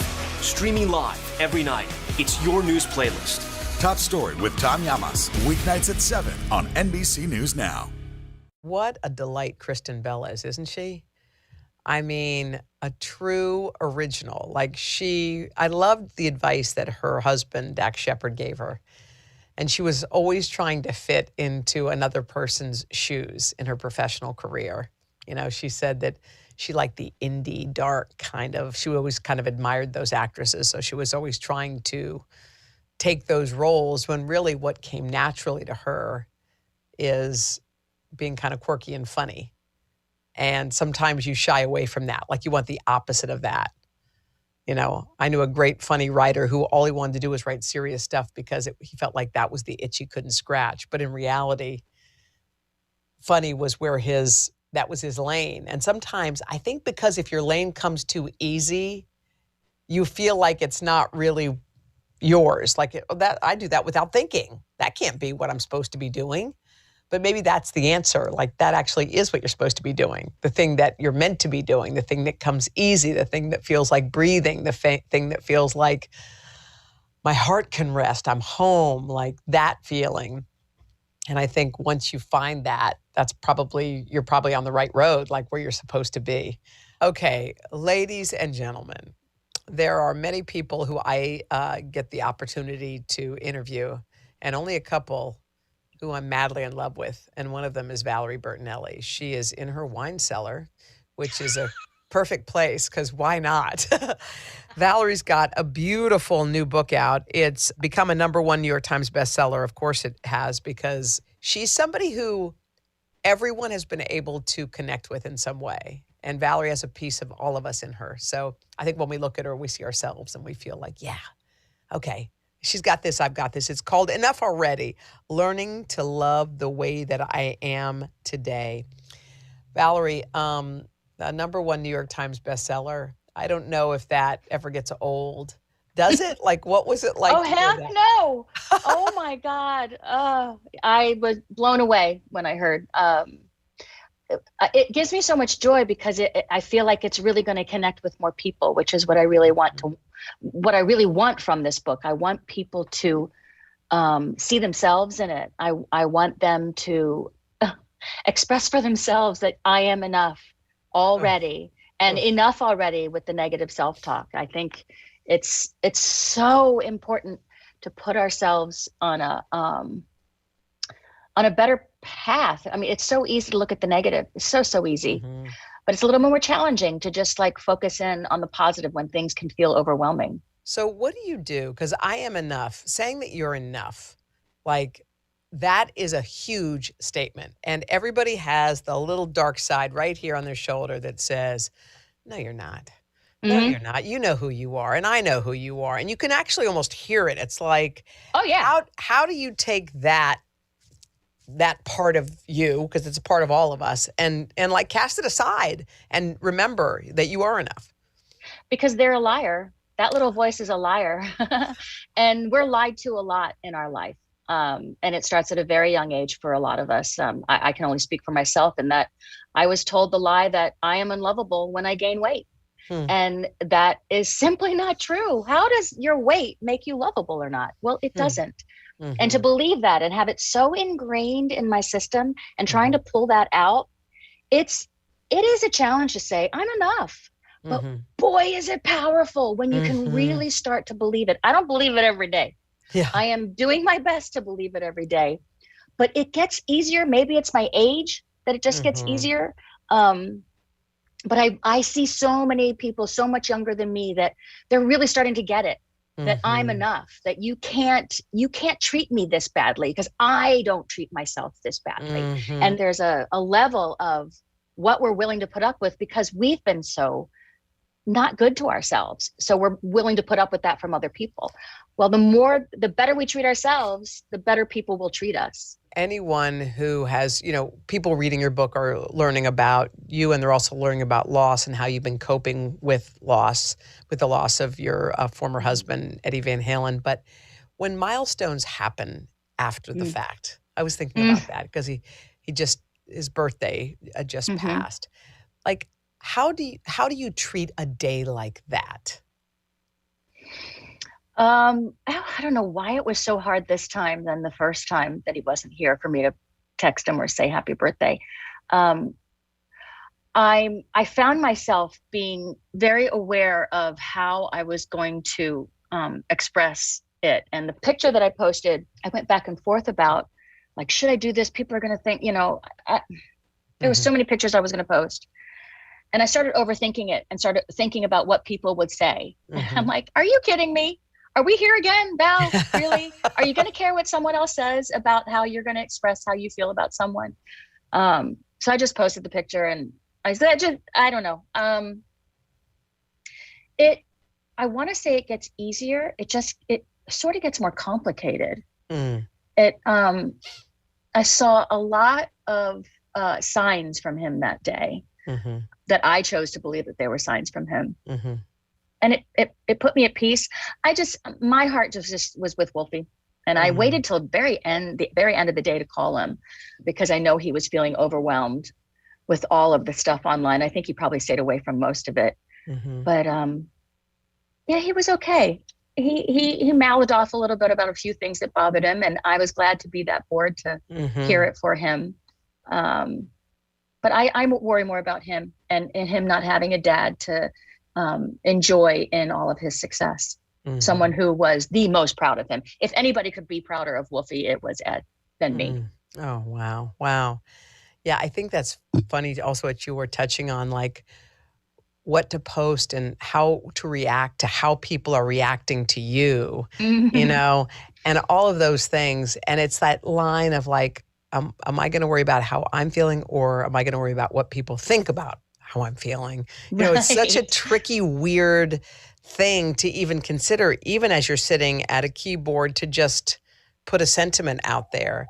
So I know you're very protective of Wolfie online too. You're like, back off, Barbie, I'll come at you, and you should. And I love one of the many things I love about you. But how do you protect your own heart, or do you care about what they're saying about you? Like, I care less and less. I also happen to be very incredibly lucky that I get a way more kindness sent toward me than not. And I appreciate that more than anything. I take that in. And when the few do that come up, it's like that block button is really easy to push now. Yeah. So I just do that. I don't need that in my life. I mean, wouldn't it be great if we could just have a block button in our head as well? Don't want that thought blocked. Yes. So let's do it. I believe. Every dream, journey, and triumph. And it all starts here. United States, let's go! Feel the magic every day. The excitement is in the air. At the Winter Olympics, today is where the games begin. To cover the news, you have to be in it. We'll take you to the front lines of the story, bringing your news feed to life. Streaming live every night. It's your news playlist. Top Story with Tom Llamas, weeknights at 7 on NBC News Now. What are you doing for teachers who feel that they're being stretched too thin? Did you understand how prevalent hunger was in your own community? Listen to The Thing About Helen and Olga, new from Dateline, wherever you get your podcasts. Top Story with Tom Llamas, weeknights at 7 on NBC News Now. I believe every dream, every journey, every triumph. And it all starts here. Let the celebration begin! The excitement is in the air. United States! Is he superhuman? Feel the magic every day. She is a superstar, Kayla. We are cheering you on. And share every moment with us at the Winter Olympics. Today is where the games begin. For breaking news in our changing world, download the NBC News app. So when people pick up the book, and people are picking it up in droves, and I'm so is that amazing? I mean, I just want to It's sit with crazy. that for a second. But It's crazy. It just shows like what you have put out into the world. You have everybody saying the words like, wow, me too. Like, that's how I feel. I know what that feels like. And you want to give hope. What are you like, what will someone take away? If we read through the pages, I might see myself reflected. Mm-hmm. But what are you hopeful that they'll learn? Because you learn so many lessons from all these different people who've helped you along the way, Angie and lots others. Mm-hmm. But what concrete things? Oh, but what concrete things do you think people would be able to take from what happened? From just the story. I mean, just something as simple as my relationship with my mom. Mm-hmm. Those are such complicated relationships, and the first thing that comes to mind is my regret for not having opened up more to her, let her open up to me if she could, so that we could have been closer. When we were as close as you can be, I guess, for the trauma that my mom went through her whole life. But regrets, I hope that people take away from this that when you treat another human being as if you're never going to see them again, and you are the kindest you can be, that feels so much better. And you're never, ever regretful of being kind to someone. You know, you're always regretful of, oh, I shouldn't have mouthed off. I shouldn't have done this. I wish I hadn't done that. Yeah. But there's never a regret about letting someone know how deeply you've affected them and how much you love them. You know, people struggle with what to share and how vulnerable to be, and how do you share, but also have some self-protection, you know, and that's a fine line, especially, I mean, you can be an open book. I know there's many parts of you that nobody's going to know, you know, but how do you decide what is okay to share and what you're going to just keep for you and your family? I don't know that there's ever a decision made. Yeah. Sometimes I just verbal vomit out, and it's like, oh, well, yeah, that's how I feel, I guess. Yeah. And I guess that I'm okay with that being out there. I love Brene Brown and her idea about vulnerability and how that sets you in power and peace. And I do believe the more vulnerable we are, the more powerful we become in our own lives and in how we can impact others, and to see how vulnerability is powerful. And it's not a weakness. And I think we need to teach that to a lot more of our men. Yeah, I think you're right. How is Wolfie, by the way? He's great. His music's going well. We're cheering him on, man. It's so fun to watch. God, he's been nominated for a Grammy. I mean, it's insane. What? Is that crazy? I'm like, what? Honey, people don't get nominated with their first record a lot. This is a very rare thing. And what, for me, it's for best rock song. So it's for songwriting. And from the moment I started hearing Wolfie's things, I was like, dear God, you're a songwriter. Do you know how hard that is? Yeah, I wrote him. I know how hard it is. He's so cool. But that's the hardest part. I'm so proud of him. Well, there's nothing, I mean, I just, when you talk about Wolfie, it's like, it may be one of my favorite things that you do. Val, I want to say thank you. I want everyone to pick up this book. Let's keep it where it belongs, on top of the New York Times bestseller list, and pick it up. It's called Enough Already, Learning to Love the Way I Am Today. It's chock full of lessons. If you're feeling a little down and out, pick it up. You'll be like, oh, I'm not alone. Okay, cool. No. I can do this. Yeah. Valerie, I love you. Thank you so much. Love you too, Hoda. We'll see you soon, okay? You got it. I hope so.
Well, hello to all of our friends out there in Today All Day Land. Welcome. This is our Olympic Plaza. It's so cool to see and nice. We even have a little bit of snowflakes. We're so excited that you joined us this morning. This is Today in 30. Be sure to tune into our show every day for the next 2 weeks because we're going to have all of it. The excitement and drama of the Winter Games. One-stop shopping. I love it, you guys. We're going to start off today by celebrating with Madison Chock and Evan Bates. Those are the dynamic duo. They put on a stunning performance and helped Team USA win historic silver in team figure skating. And then Craig's actually at the games in Beijing. He's hanging out with the athlete who earned Team USA's very first medal of the games, Julia Moreno. She won silver in women's slope style. It was awesome. How did it feel for her to win that milestone medal? Well, she's going to tell Craig all about that. Fun fact, Craig and Julia are from the same town. Oh, yes, they are. Connecticut. All right, plus we'll get to our athletes to watch. Day 2, curlers from Wisconsin taking their sibling rivalry to a whole new level. So let the show begin. This is a special Olympics edition of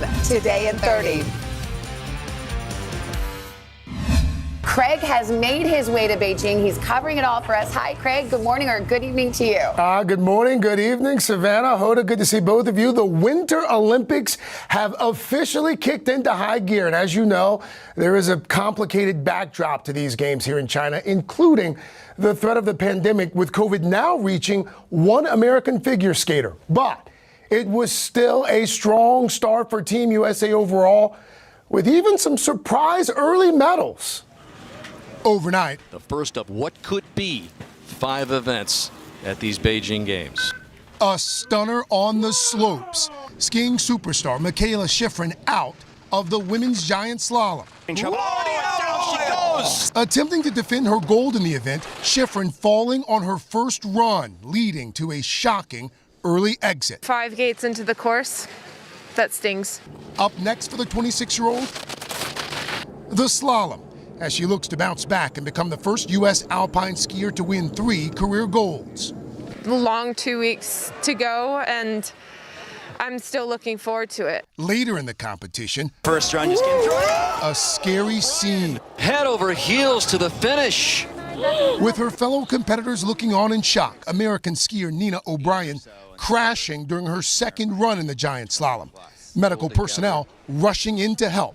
O'Brien down for several minutes. You can see by the look on the faces of her teammates how tight-knit this U.S. ski team is. O'Brien eventually pulled off the course on a stretcher. According to the U.S. ski team, she is alert and responsive. In the team figure skating event, the U.S. surging to the silver medal on the final day of the competition. Helped by Vincent Zhou, who later tested positive for COVID. His participation in other events now unclear. The pandemic is a constant presence, with some athletes unhappy with the strict isolation protocols imposed by China after a positive COVID test.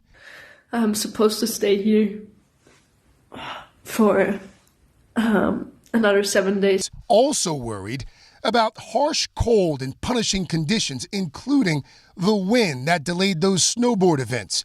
But many looking forward to a historic next few weeks.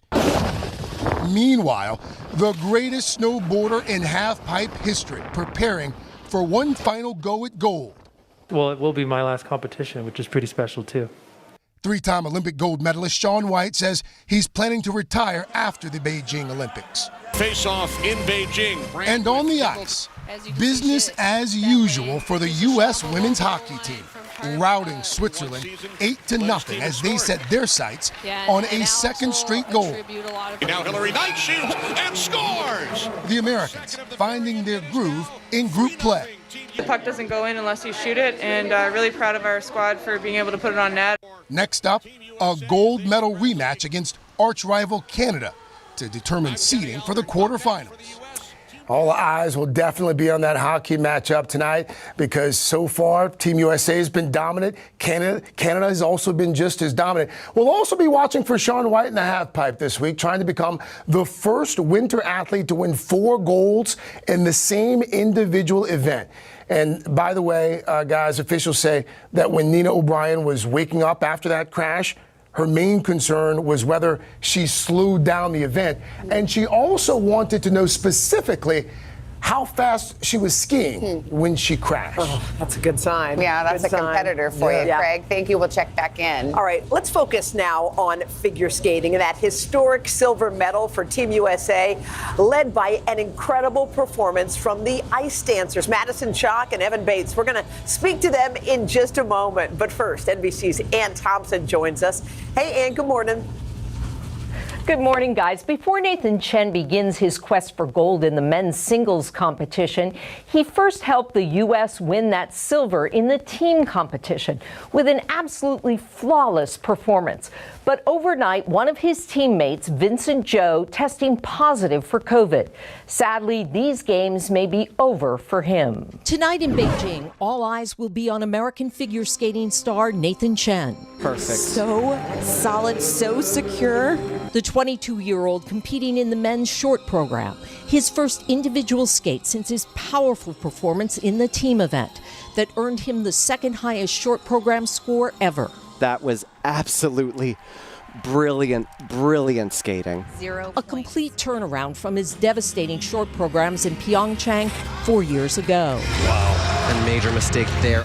The three-time world champion taking another shot at Olympic gold tonight. But to win it, he'll have to skate his way past some stiff competition, including Japan's Yusuru Hanyu, who topped the Olympic podiums in Sochi and Pyeongchang. Final quad. Overnight, Chen's American teammate Vincent Zhou testing positive for COVID.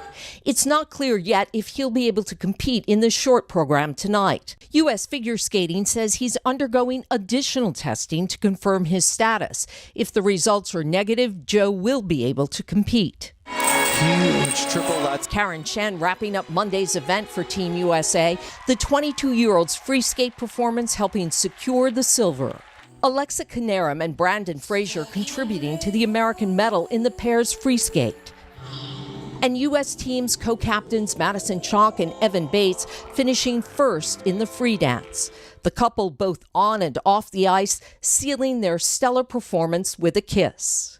It's the best place to deliver your personal best. Especially in the team event, knowing that it's not just the two of us who are benefiting from our score. Russian team prodigy Kamila Valieva helping lead the way to gold. Yeah! Stunning! First ever. The 15-year-old ending Monday's competition with this history-making routine, becoming the first woman to land any quadruple jump in Olympic competition. With one gold already, Valieva definitely appears to be the favorite in the women's competition. Team USA looking good as well, with Nathan Chen kicking off the men's event tonight. And of course, we're looking forward to more performances from Chock and Bates as the games go on. Hoda? All right, Ann, thank you. And lucky us, we've got that dynamic duo with us now, silver medalist Madison Chock and Evan Bates. Guys, good morning. No pressure. You went out there. We knew that we needed you to clinch that medal. Tell us what you were saying to one another just before you went onto the ice. Well, good morning. It's so nice to see you both. As for our pre-competition little chat, we turn to each other and we always tell each other that we love each other and to just trust ourselves and trust our training. And that's exactly what we did today. Did you guys feel that pressure? Because honestly, it wasn't just the hopes of the nation, it was the hopes of your teammates riding on you. And I mean, I don't think you needed an extra degree of difficulty, but there it was. Did that weigh on you, or did you just think, we'll just go out there and we just do what we do?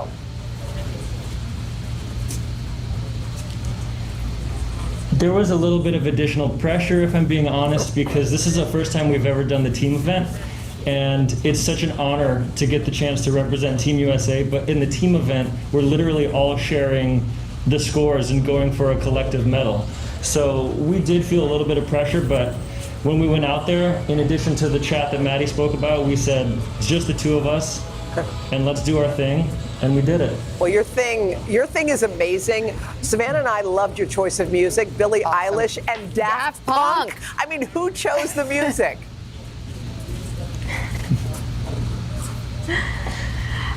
We chose the music for both programs. We love Billie Eilish and we love Daft Punk, so we're so happy that both of our Olympic programs could be to artists that we're very passionate about. Well, yeah, but you know, it's a little off the beaten path, which we thought was really cool. I mean, you're the artistry, and we have an extraterrestrial. I think that was you, Maddie, and then Evan is the astronaut. Yeah. I mean, it's not like your normal figure skating stuff. Can we agree? Did you have to sell that to the team? Yeah, that is very true. It is not your typical ice dance Olympic program. However, our team is very open to creativity, and they fully encourage us to be as creative as we can dream to be. So in that regard, we're very lucky. Guys, I know it's a little bit of a bummer that your families couldn't be there, but you know they were cheering you all on. Who was the first person that you called, Evan, as soon as the competition was over?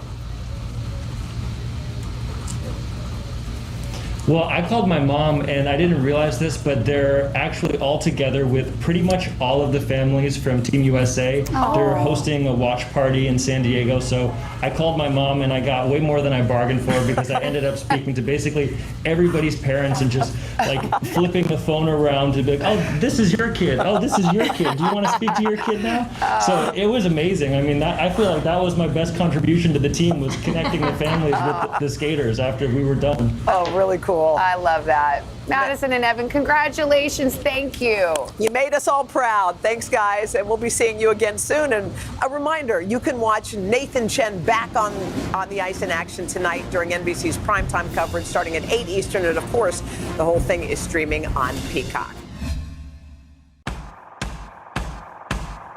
News is happening now. Look at what's making headlines around the world. Right now on Morning News Now. Tonight, the major announcement of the COVID vaccine. And this is a significant moment. Your news, whenever it happens, wherever you are, it's here now. The Meet the Press Chuck Toddcast, free wherever you get your podcasts. News is happening now. Look at what's making headlines around the world. Right now on Morning News Now. Tonight, the major announcement of the COVID vaccine. And this is a significant moment. Your news, whenever it happens, wherever you are, it's here now.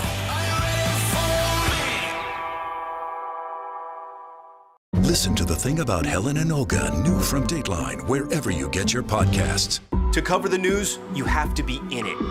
We'll take you to the front lines of the story, bringing your news feed to life. Streaming live every night. It's your news playlist. Top Story with Tom Llamas, weeknights at 7 on NBC News Now. Today is now a podcast, available every morning. Listen wherever you get your podcasts. Welcome back to our Olympic set right here on the Plaza. Well, beside the competition, one of the biggest storylines of these games is those strict safety measures in place to keep COVID at bay. Yeah, and doing it in a crowded Olympic village, well, it's no easy feat. Craig is there with a look at the ways it's impacting daily routines for athletes and for certain Today Show workers, too. Hey, Craig.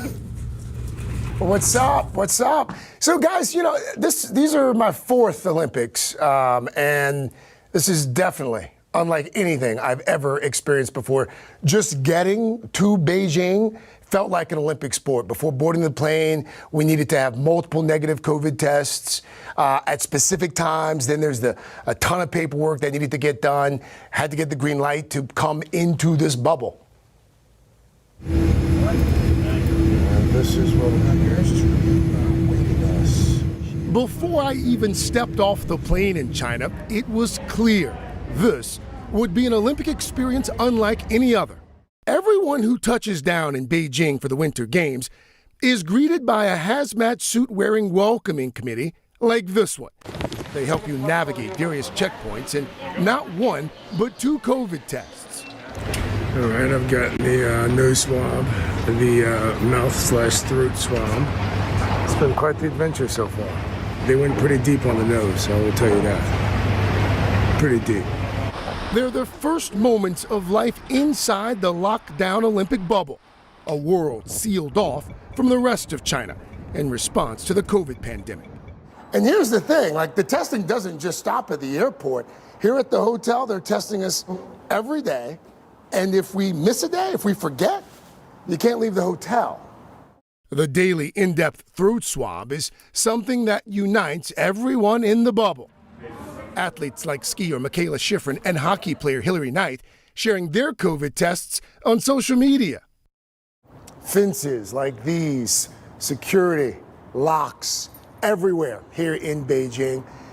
The reality is, I couldn't just walk down the street if I wanted to. I couldn't go to Olympic Tower right now if I wanted to.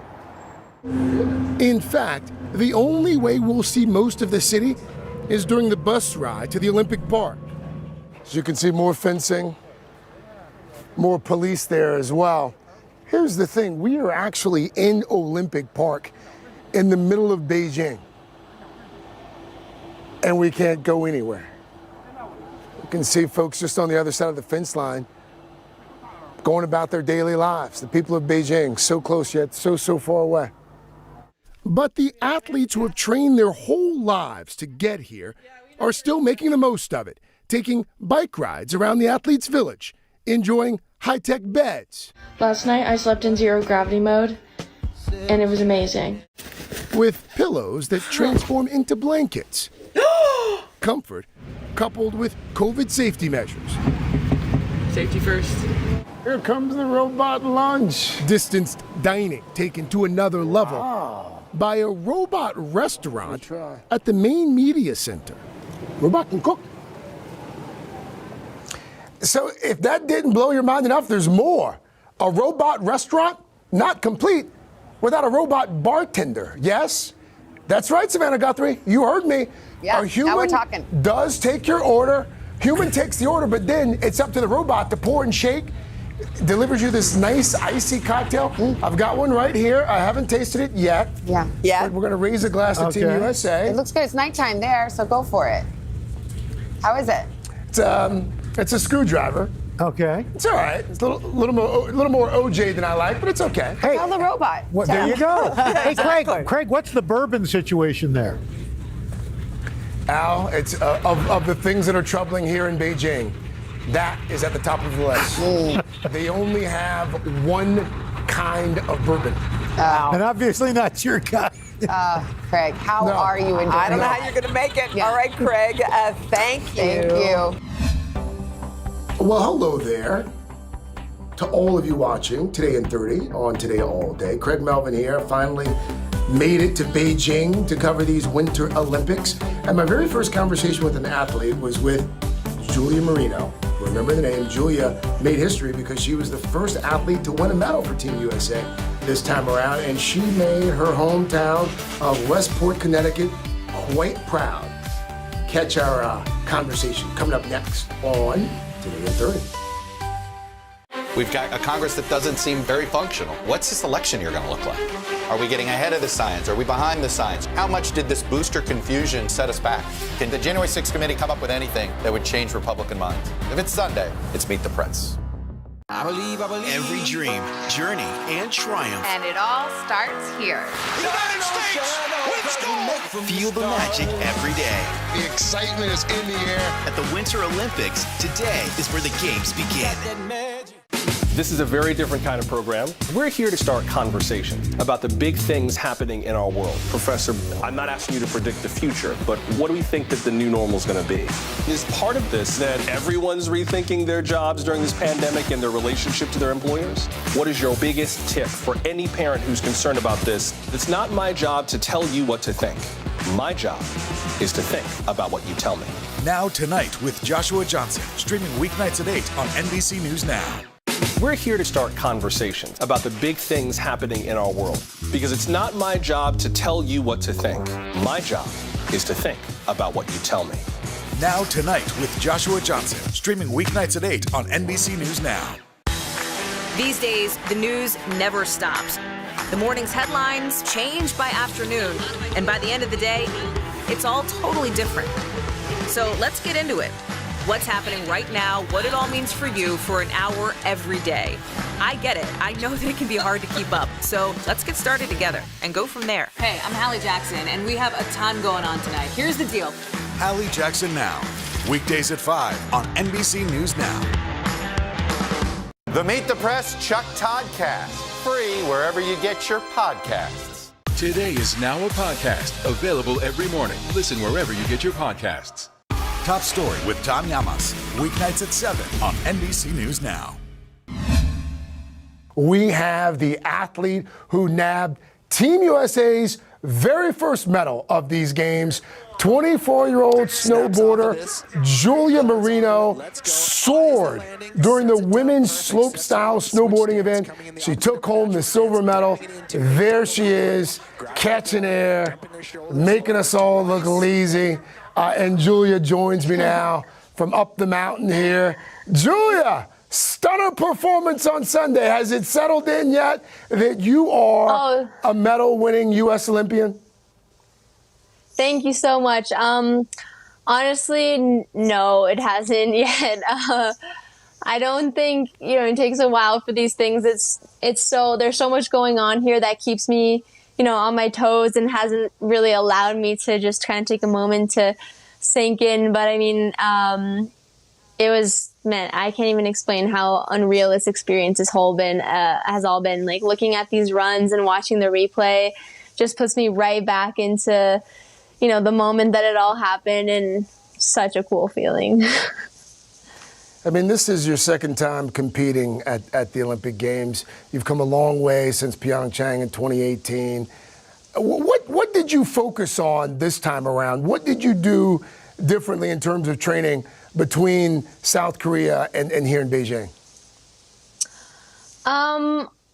In Korea, I think I put like a little bit too much pressure on myself to kind of, do this run that I really wanted to put down. But, the weather was not really cooperating. And, when it comes, we're in a sport where the weather is a major factor. And, when it's like that, you have to kind of adapt to the weather, maybe do like a lesser like a run that's not as big. And, I kind of just I kind of tried to ignore that factor and just go all out, and it didn't really work out for me. And so this time I'm just trying to put less pressure on myself, even though it's not so easy. Yeah. But I worked hard on these tricks and planning this run this season, especially this preseason, getting ready in the training camps that the U.S. team provided for us in Europe. And I don't know, I was just feeling really good, really happy, and it was a great day to be out there. It was one of the most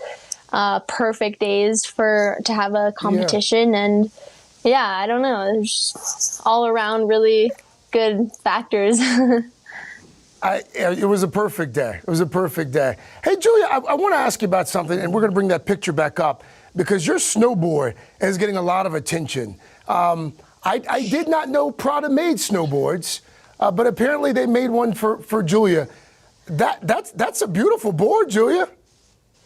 Yeah, I didn't know they made snowboards either, but they are getting into action sports now, which is really, really cool to see. I think it's a really good way to expand the sport, get more people talking about it. And style is everywhere nowadays, especially with social media, and it's huge to be out on the mountain looking good on your snowboard, but also looking good, in terms of what you're wearing. And I'm really fortunate to have been able to partner with them. They're a really cool brand, and they've got really cool clothing, which I've been really happy to be representing out there on the mountain on and off. I don't know what to say. It's really cool. I think it's good for the sport and good for the brand as well. Yes, your friends at Prada are going to be quite pleased with that 30-second ad you just gave them. Thank you, Julia. I know you stayed up a little later than you wanted to for us, so thank you so much. Best of luck to you. The pride of Westport, Connecticut. Julia Moreno there. Julia, thank you. And, by the way, guys, we should do a buddy up road trip, and Julia can teach us all how to snowboard together. What a great idea. Sign me up for that. If she's the teacher, I'll do it. There you go. Craig, thank you so much. Thank you, Craig. Thank you. Good to see you, my friend. Today is now a podcast available every morning. Listen wherever you get your podcasts. The Meet the Press Chuck Toddcast, free wherever you get your podcasts. For breaking news in our changing world, download the NBC News app.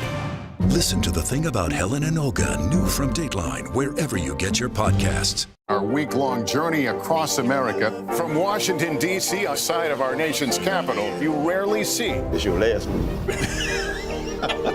Was talking smack part of this? The Meet the Press Chuck Toddcast, free wherever you get your podcasts. To cover the news, you have to be in it. We'll take you to the front lines of the story, bringing your news feed to life. Streaming live every night. It's your news playlist. Top Story with Tom Llamas, weeknights at 7 on NBC News Now. This is a very different kind of program. We're here to start conversation about the big things happening in our world. Professor, I'm not asking you to predict the future, but what do we think that the new normal is going to be? Is part of this that everyone's rethinking their jobs during this pandemic and their relationship to their employers? What is your biggest tip for any parent who's concerned about this? It's not my job to tell you what to think. My job is to think about what you tell me. Now Tonight with Joshua Johnson, streaming weeknights at 8 on NBC News Now. Today is now a podcast available every morning. Listen wherever you get your podcasts. Now to a couple of athletes to watch at these Winter Games. Olympic curlers Matt and Rebecca Hamilton. Yeah, these standout siblings have an unbreakable bond and are making their dreams come true, taking on Beijing together. Anything you can do, I can do better. It's the classic brother-sister dynamic that just might be key to the Hamilton siblings' success. It's always present, and it's something that motivates the two of us. When she beats me in curling, I might stay for an extra half an hour and throw some extra stones and make sure I don't lose the next time. I'm excited to, tell Matt what he's doing wrong. All the time. Although the rivalry is there, we are each other's biggest supporters and biggest assets we could have. 31-year-old Becca has her 32-year-old brother Matt to thank for introducing her to the sport. I would come down and watch Matt curl. After one of Matt's tournaments, him and his coach drug me out, and the rest is history. I went to the Worlds the same year Matt did in 2008, and I was like, he hasn't been here before, and he's been curling longer, and I made it the same year he did. We're winning a lot of big tournaments. When I won the Junior World Championships in 2008, I kind of figured, if I can beat all the people that are my age right now, why can't I do it in a couple of years at an Olympics? In 2018, both Matt and Becca made that dream a reality, competing in Pyeongchang. Matt Hamilton says, I got two. The United States has won curling gold at the Olympics. Watching him on the podium in 2018 was one of my dreams come true, too, to see all the hard work that Matt puts in on the ice come to fruition.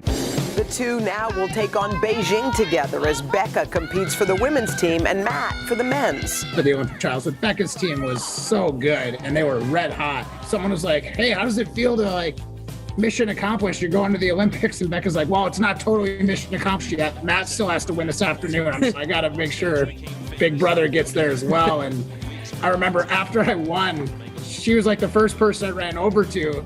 As for sibling rivalry, it's safe to say it's still intact. If I got another gold and she got silver, that would be great. I'm just kidding. I'm hoping that our team can bring home a medal for the first time ever for the United States women's curling.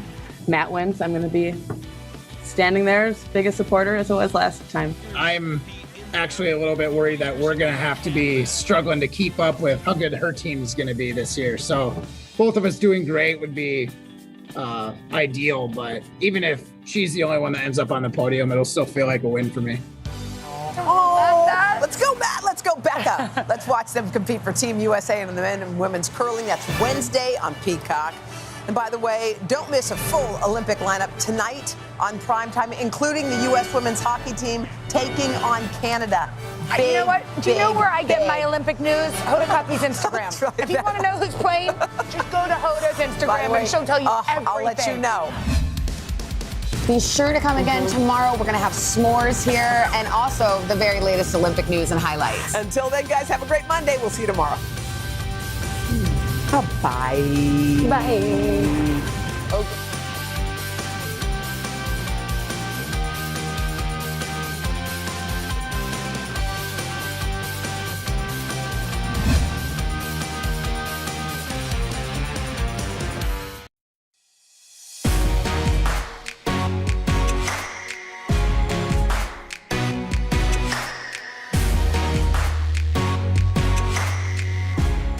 So most people probably know you as RCS. Yeah, RCS is a lot easier to say. Yeah, definitely.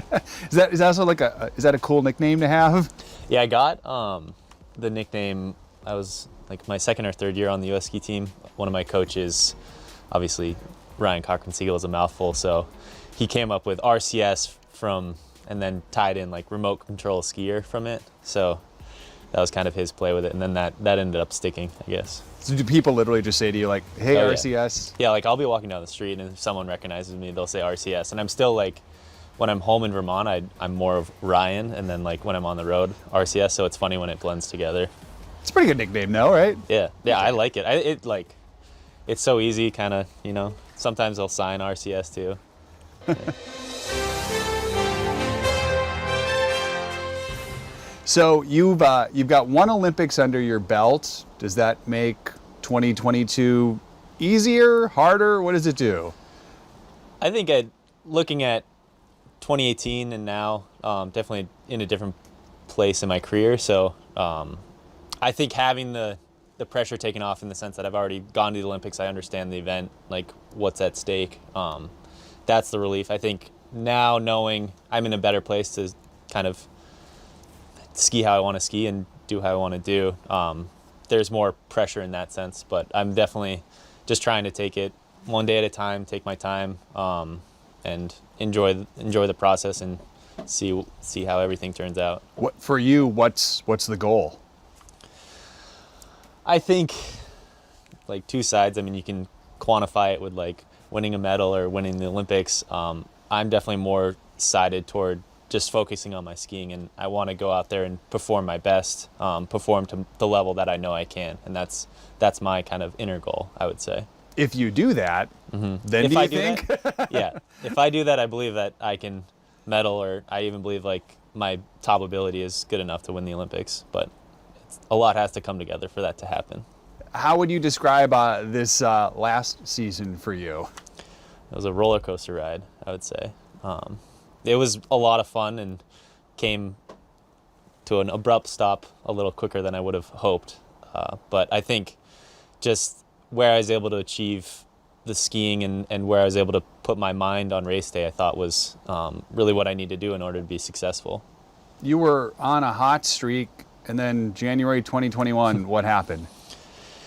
I was definitely riding a lot of confidence with my skiing, and being in Kitzbühel, it's notorious downhill. I mean, it's really, everything's thrown at you there. So trying to just execute my game plan. And I was going there trying to win, trying to do everything that I could. And it just, in the run, kind of 3/4 of the way down, I was pretty close to the finish. I think fatigue set in a little bit and just got a little behind it. And entering the traverse of Kitzbühel, which is this crazy fall away, and just was a little behind my skis, and ended up, skis kind of hooked up, and I was going one direction, the course was going the other, and I ended up just kind of T-boning my way into the net. So abrupt end to a really good start to my season. And it was a pretty bad injury, right? I think, yes, it was a severe injury, but it wasn't, I was able to, in a sense, walk away from it. And the timeline of it was fairly quick. I had surgery beginning of February and was skiing again in May. So in my eyes, I think it was a pretty easy injury. It's just one of those things that you're walking such a fine line with how severe it could be. It was obviously a fracture in my neck, and whenever you're dealing with your vertebrae and your cervical spine, you want to be very careful with that whole area. So it was a big learning experience, kind of understanding the limits of just who I am and what I can be, and trying to learn from that too. So was it disappointing? Obviously it was disappointing, but just how did you respond to that? You're on this hot streak and then something like that happens. It's kind of like before this whole year, I've been through injuries before with my knee. So I've kind of gone, part of my process is when I'm in the start gate, I don't obviously want to get injured, but I also, before I go, I always have the acceptance of in order to ski to my ability, you have to accept that injury is part of the risk. And being able to do that every single day, like, I think in a way makes it, when it does go wrong, and I mean, through this injury, like, in a way I've already accepted that could happen, and when it does, then you can kind of just move on from there. That being said, I would like to be healthy and stay healthy. That's a mindset, isn't it? I mean, it's almost like a fearless mindset you have to have, right? I think so. I think it's like similar to life in general. Like, you don't know what's going to happen, but you have to put yourself out there in order to give yourself that shot. And I think, yeah, trying to play around with just what type of risk you're comfortable with, and trying to be smart in the situations that you need to be smart in, and then kind of let it kind of go in the other ones, you know? And that's still going to be your attitude moving forward? Yeah, I'm trying to be very conscious of what I'm doing on the hill every single day. If there's something that's popping up that seems like maybe it needs to be addressed, then trying to go and address those types of issues, whether it's my skiing or equipment or whatever. But yeah, I want to go out of the start gate feeling close to limitless. I know that there are limits, but understanding that line and not trying to cross that line, but definitely get close to it. It's a balancing act, right? Yeah. Like life. It's described as a minor neck break. That sounds major to me, but how are you feeling right now? I feel great. I just finished a 5.5 week camp in Europe. I was skiing full speed. And it's funny, I never think about my neck when I'm out on the hill or skiing. It's only when people are asking how I'm doing. So in a way, that's nice, you know? Like, I feel fully healthy. Functionally, I feel 100%. And I think I have to give credit to my surgeon and obviously the team behind me that have helped me get back to where I want to be. There's still a lot of progress to be made, but I feel like I'm in a good place. After that injury, is there a moment where you think, oh gosh, maybe this is it, maybe I won't ski again? I think brief moments, I would say. When I was like gathering myself out of immediately after crashing through the net, I was trying to like figure out what was going on. I had this weird sensation in my arm that I wasn't really sure about, and I think there's always that like uncertainty if you don't really know what's going on, that you could be like, oh, maybe that was it. Prior to going under for my surgery itself, I think they say there's like a 1% chance that you could not be walking out of the room. So those are the moments that it's like, oh, this could be scary. But then once I got through surgery, like the surgeon, he felt really good about how everything went, and I think just the way that I healed, it gave me a lot of confidence that I would be back. Let's go way back in time. How old were you when you started skiing? I've been told I was 2 years old. I was not old enough to remember it, but that's what my mom says, about 2 years old. As you say, you don't remember it, right? No, which makes it so easy, like not having to, easy in the sense that I've always known how to ski, to me, but then hard if I'm trying to teach someone else to ski. That's interesting. I never thought of that. Yeah. So the beginning steps of skiing are something you don't even remember. Right, exactly. It's just been ingrained in me from the beginning, almost. It's like walking. Yeah. So as far back as you can remember, you've been skiing. Mm-hmm. As far back as you can remember, did you love it? I think so. Like, it's hard trying to figure out the earliest moments or memories that I have on snow, but I would say they would have been here, like just ripping around, trying to keep up with my older cousins. That's kind of that's how I grew up. And I think there's always a love for learning and getting better, and I think there's just a love for the feeling of skiing too. And having those things, they seem like they've always been connected to when I go out. These days, the news never stops. The morning's headlines change by afternoon, and by the end of the day, it's all totally different. So let's get into it. What's happening right now, what it all means for you for an hour every day. I get it. I know that it can be hard to keep up. So let's get started together and go from there. Hey, I'm Hallie Jackson, and we have a ton going on tonight. Here's the deal. Hallie Jackson Now. Weekdays at 5 on NBC News Now. I believe.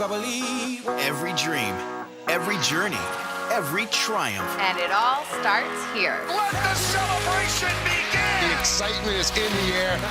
Is he superhuman? Feel the magic every day. She is a superstar. Kayla, we are cheering you on.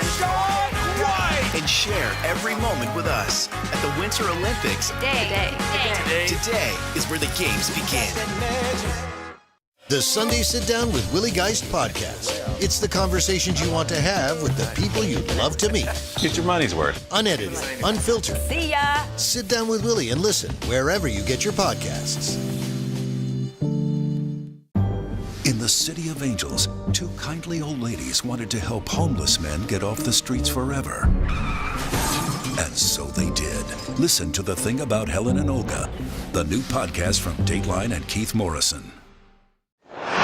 So for those who don't know your story, why is it you've been skiing from such a young age? I have to give credit to, one, my mom, but also my grandfather, who had the great idea to build a ski area for his kids and then obviously grandkids and the community in general. So my grandfather, Mickey Cochran, built first the rope tow and then eventually expanded to what we have now with T-bar, rope tow, and Mighty Might. That's what this is, right? Yes, exactly. Yeah, that's what we're so fortunate to be a part of. This is where you grew up, right? Yeah, more or less. Obviously, I grew up in Starksboro, but we're in Richmond now, so it's like a 20-minute drive. But from, I would say, mid-December through beginning of April, spent pretty much every day here skiing and just having a lot of fun. You know, once I was old enough to ski on my own, then I would just go out and kind of explore and figure it out.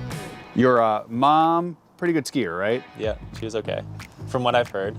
Yeah, so my mom was the 1972 Winter Olympic slalom champion back in Sapporo, Japan. So that's kind of the biggest achievement in our family. But I think between her two sisters and brother, and then also my other cousins too, we have a lot of other accolades as well. It's a pretty powerful family legacy, isn't it? Yeah, I think so. I think in terms of ski racing, it's a small world, but yeah, there's definitely a lot to be kind of just feel good about, to be proud of, but I think it's too, like, outside of ski racing, we're just, I don't know, a normal, like, weird, funky Vermont family too. What makes you weird and funky? Well, we're all like different types of quirky, I'd say. Just our personalities, and I can't explain exactly what it is. Like, I think we're all independent, but we all enjoy each other's company too, and try to be good people in general. How much do you guys support each other and just help each other skiing and beyond? I would say skiing a good amount. Like, I know I talked with my Uncle Bob about the downhills he would compete in, and there's the same downhills that I compete in today, and like talking about different sections of those downhills. And then my older cousin Jimmy too, he's 10 years older than me, and he had a lot of experience with Solomon GS too on the World Cup. So kind of understanding what he went through in his process, and to learn how I can be a better skier as well from him. So, and then in general life, like, I mean, I was just up at Jimmy's house helping him build his house. So there's a lot of just kind of that camaraderie and give and take. These days, it feels like the news never stops. So let's get into it. What's happening right now, what it all means for you for an hour every day. It can be hard to keep up, so let's get started together. Hallie Jackson Now, weekdays at 5 on NBC News Now. What happened here is a story of loss and salvation. There were residents who hung on for dear life. This is where you took shelter, in this closet. I took shelter right in this closet right here. Rioters banged down one of the doors. Have you found a way to reconcile it a year later? It really hurt to see this place that I love so much treated with such disrespect. Was it an act of cleaning or an act of healing?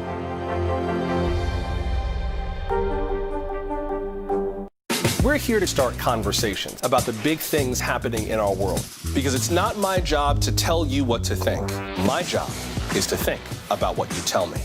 Now Tonight with Joshua Johnson, streaming weeknights at 8 on NBC News Now. For breaking news in our changing world, download the NBC News app. We've got a Congress that doesn't seem very functional. What's this election year going to look like?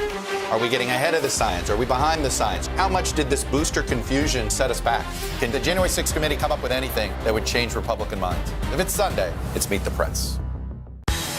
These days, the news never stops. The morning's headlines change by afternoon, and by the end of the day, it's all totally different. So let's get into it. What's happening right now, what it all means for you for an hour every day. I get it. I know that it can be hard to keep up. So let's get started together and go from there. Hey, I'm Hallie Jackson, and we have a ton going on tonight. Here's the deal. Hallie Jackson Now. Weekdays at 5 on NBC News Now. Top Story with Tom Llamas. Weeknights at 7 on NBC News Now. Listen to The Thing About Helen and Olga, new from Dateline, wherever you get your podcasts. You see all these bibs, they have some meaning, don't they? Yeah, each one definitely has its own story, but it's kind of cool. It's a blend between both my mom and her siblings' World Cup racing careers, and then some of my cousins and myself as well. So I can see like some bibs that I raced with, and then some bibs that my mom would have raced with, or my Uncle Bob, or Aunt Marilyn, Aunt Lindy. So it's a lot of history, a lot of stories. To get on the wall here, did these bibs, did you have to win big, or did you just? I think the only rule to being on the wall is that you got to take the bib after the race. When you're a little kid, you always have to give it back, but once you start getting to high level, then you get to keep your bibs, which is kind of a cool moment. When you see all of this and just think about everything your family has done, what goes through your mind? I don't know. I think, in a way, I think it's like timeless. You know, like skiing has been passed down, starting with my grandfather down to my mom and aunts and uncles, and then on to us, and even further to the generation below us. So I think there's changes in the sport, but at the same time, it's kind of like, I think the core and the heart of the sport of skiing is a constant, and that's what I see.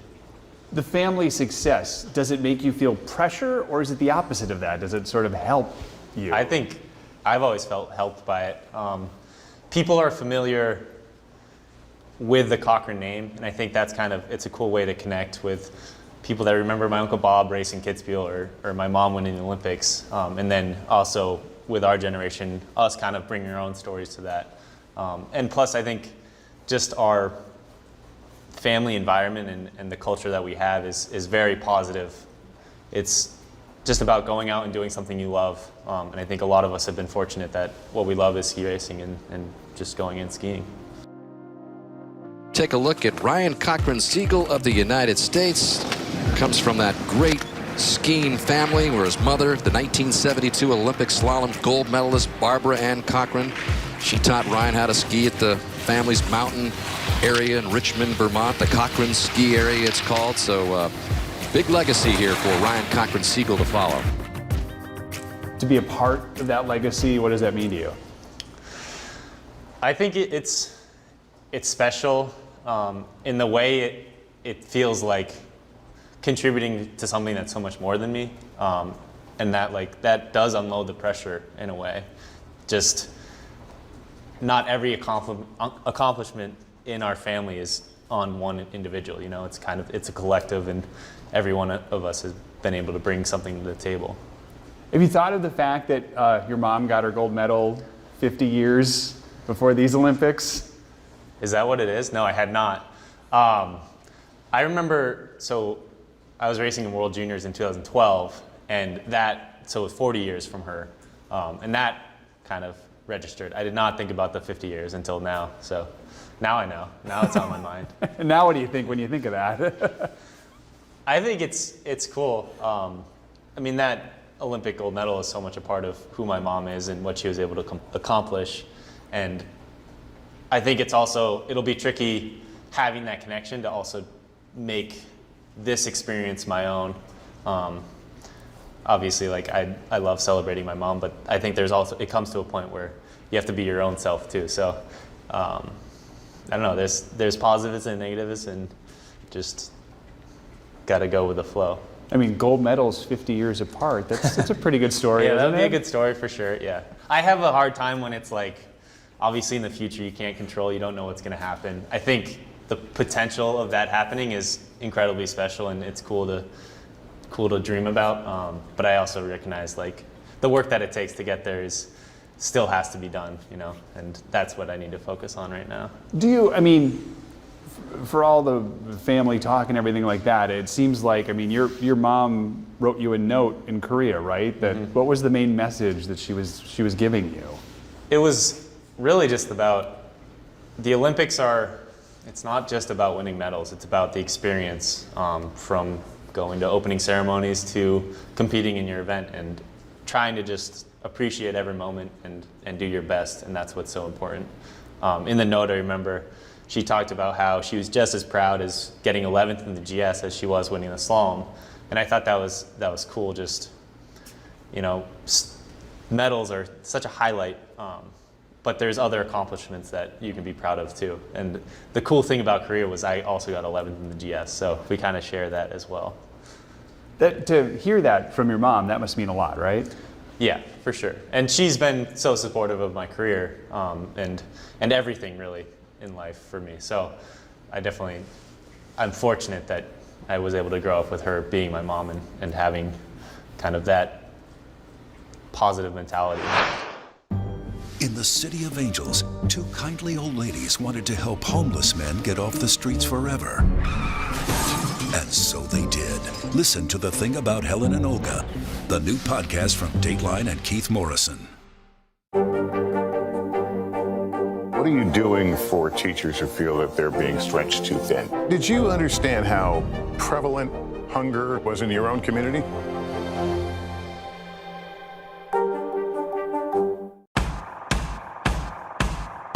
News is happening now. Look at what's making headlines around the world. Right now on Morning News Now. Tonight, the major announcement of the COVID vaccine. And this is a significant moment. Your news, whenever it happens, wherever you are, it's here now.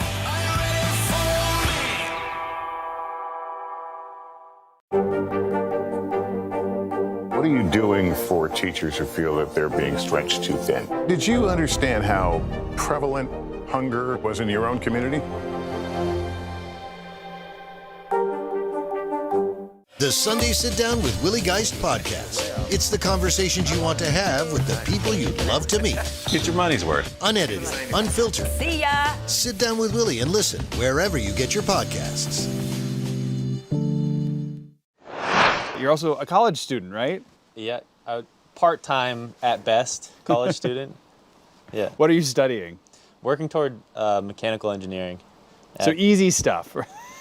It's actually, I think it's easier in the sense that I take 1 or 2 classes at a time. Very different from having to be fully enrolled and go through that struggle bus. But I've enjoyed it so far. Yeah. Is what you're doing in college right now preparing you for something you see yourself doing post skiing or what? No, I have no idea what I want to do after I'm done skiing. I should probably get a handle on that of what I'm interested in. But I think mechanical, I think it just opens a lot of doors.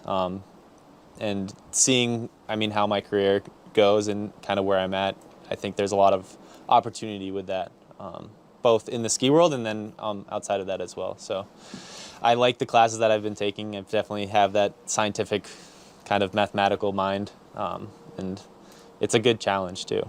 And that applies to skiing, right? Yeah, completely. I remember when I was taking physics, this was a few years ago now, but just how much it relates to skiing. Like, skiing is a gravity sport, and the forces that kind of you're provided, most of it's just through gravity. Obviously the friction on the snow and aerodynamics too, but maximizing kind of that, maintaining the conservation of energy throughout a full run, maintaining your momentum, using that to propel you down the hill is how I think about it completely. So basically when you're skiing, it's like you're doing homework. A lot more fun than homework though. But like trying to maximize forces, maximize energy going down the hill. That's how I think about it, and trying to keep it simple too. That's like with math and physics, I think the root of those types of things it's a very simple type of, information available. And so just trying to keep things simple. So when you talk about family, in addition to skiing, whatever, there's a family business, right? Yeah. What's that? Yeah, slopeside syrup. Back in the day when my grandparents got this land, I think it's 500 or so acres. We were lucky that there's a lot of maple trees on it. So back in 2010, 4 of my cousins got together and they wanted to build a maple syrup business. And so that's where slopeside syrup came about. And I was too young to be involved in like the forming of the company, but old enough that I'm a good good helping hand. So I've been involved when I can and when the timing's right with my schedule and with theirs. So it's a cool process to be a part of. What does that involve doing? It depends on the time of year. Most of the time it's kind of being up in the woods, helping with the lines that help funnel the syrup or the sap down to the sugar house. Kind of end of February, beginning of March is when the boiling season happens. So in that time, if I'm around, then helping boil the sap down to syrup, and then not really the bottling side, but just putting the syrup into these big 40-gallon barrels and then setting those aside. I think the most fun part is at the end of the season when I'm done skiing, kind of like to unwind, we go up into the sugar bush, and that's when we pull all the taps out of the trees. So it's a cool kind of resetting process. And we're out hiking through the woods and kind of getting a good sense of our family land as well. So your family skis and makes maple syrup. You're basically like Vermont Central Casting, right? Yeah, I would say so. I think we're a celebrated family, I think, in Vermont. But yeah, we're fortunate with our hobbies. You like them, so. Yeah, completely, yeah. All right, we'll imagine we're about 100 days out from the Olympics here. I mean, just for being 100 days out from the Olympics, what goes through your mind from just a competition standpoint? I think it's still just day by day, doing everything I can each day to give myself the best opportunity for when the time comes. I think, seeing the schedule of how things will fit together, but also, I mean, what's most important is today and being here, being present with that. So it's an exciting time, but I think taking it slowly as it comes. The pandemic is still very much an issue. There's going to be restrictions in China. How do you feel about that? I think it's just we have to learn to adapt.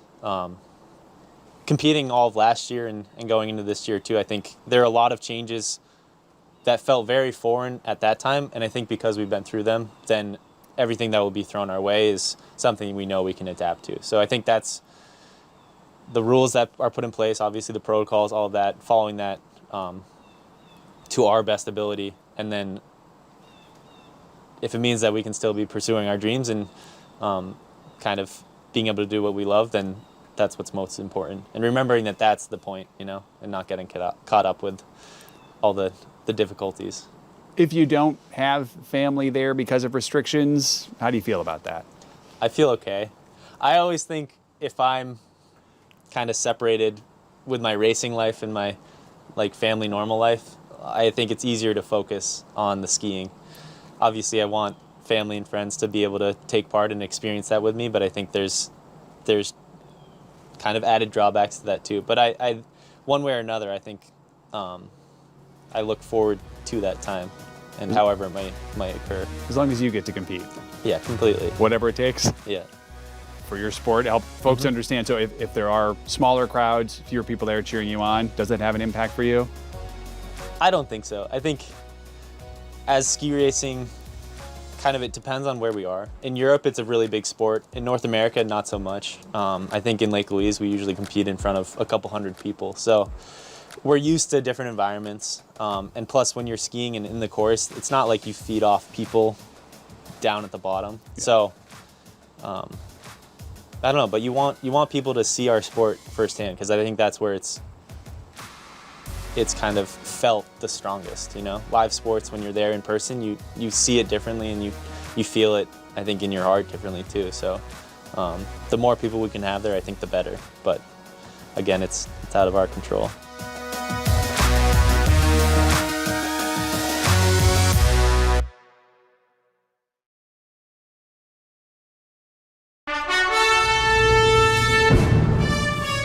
morning. Making history. The U.S. wins silver in team figure skating, its best ever Olympic finish. That is shocking. This is huge. A stunning performance from ice dancers Madison Chalk and Evan Bates leading the way. And this morning, they're celebrating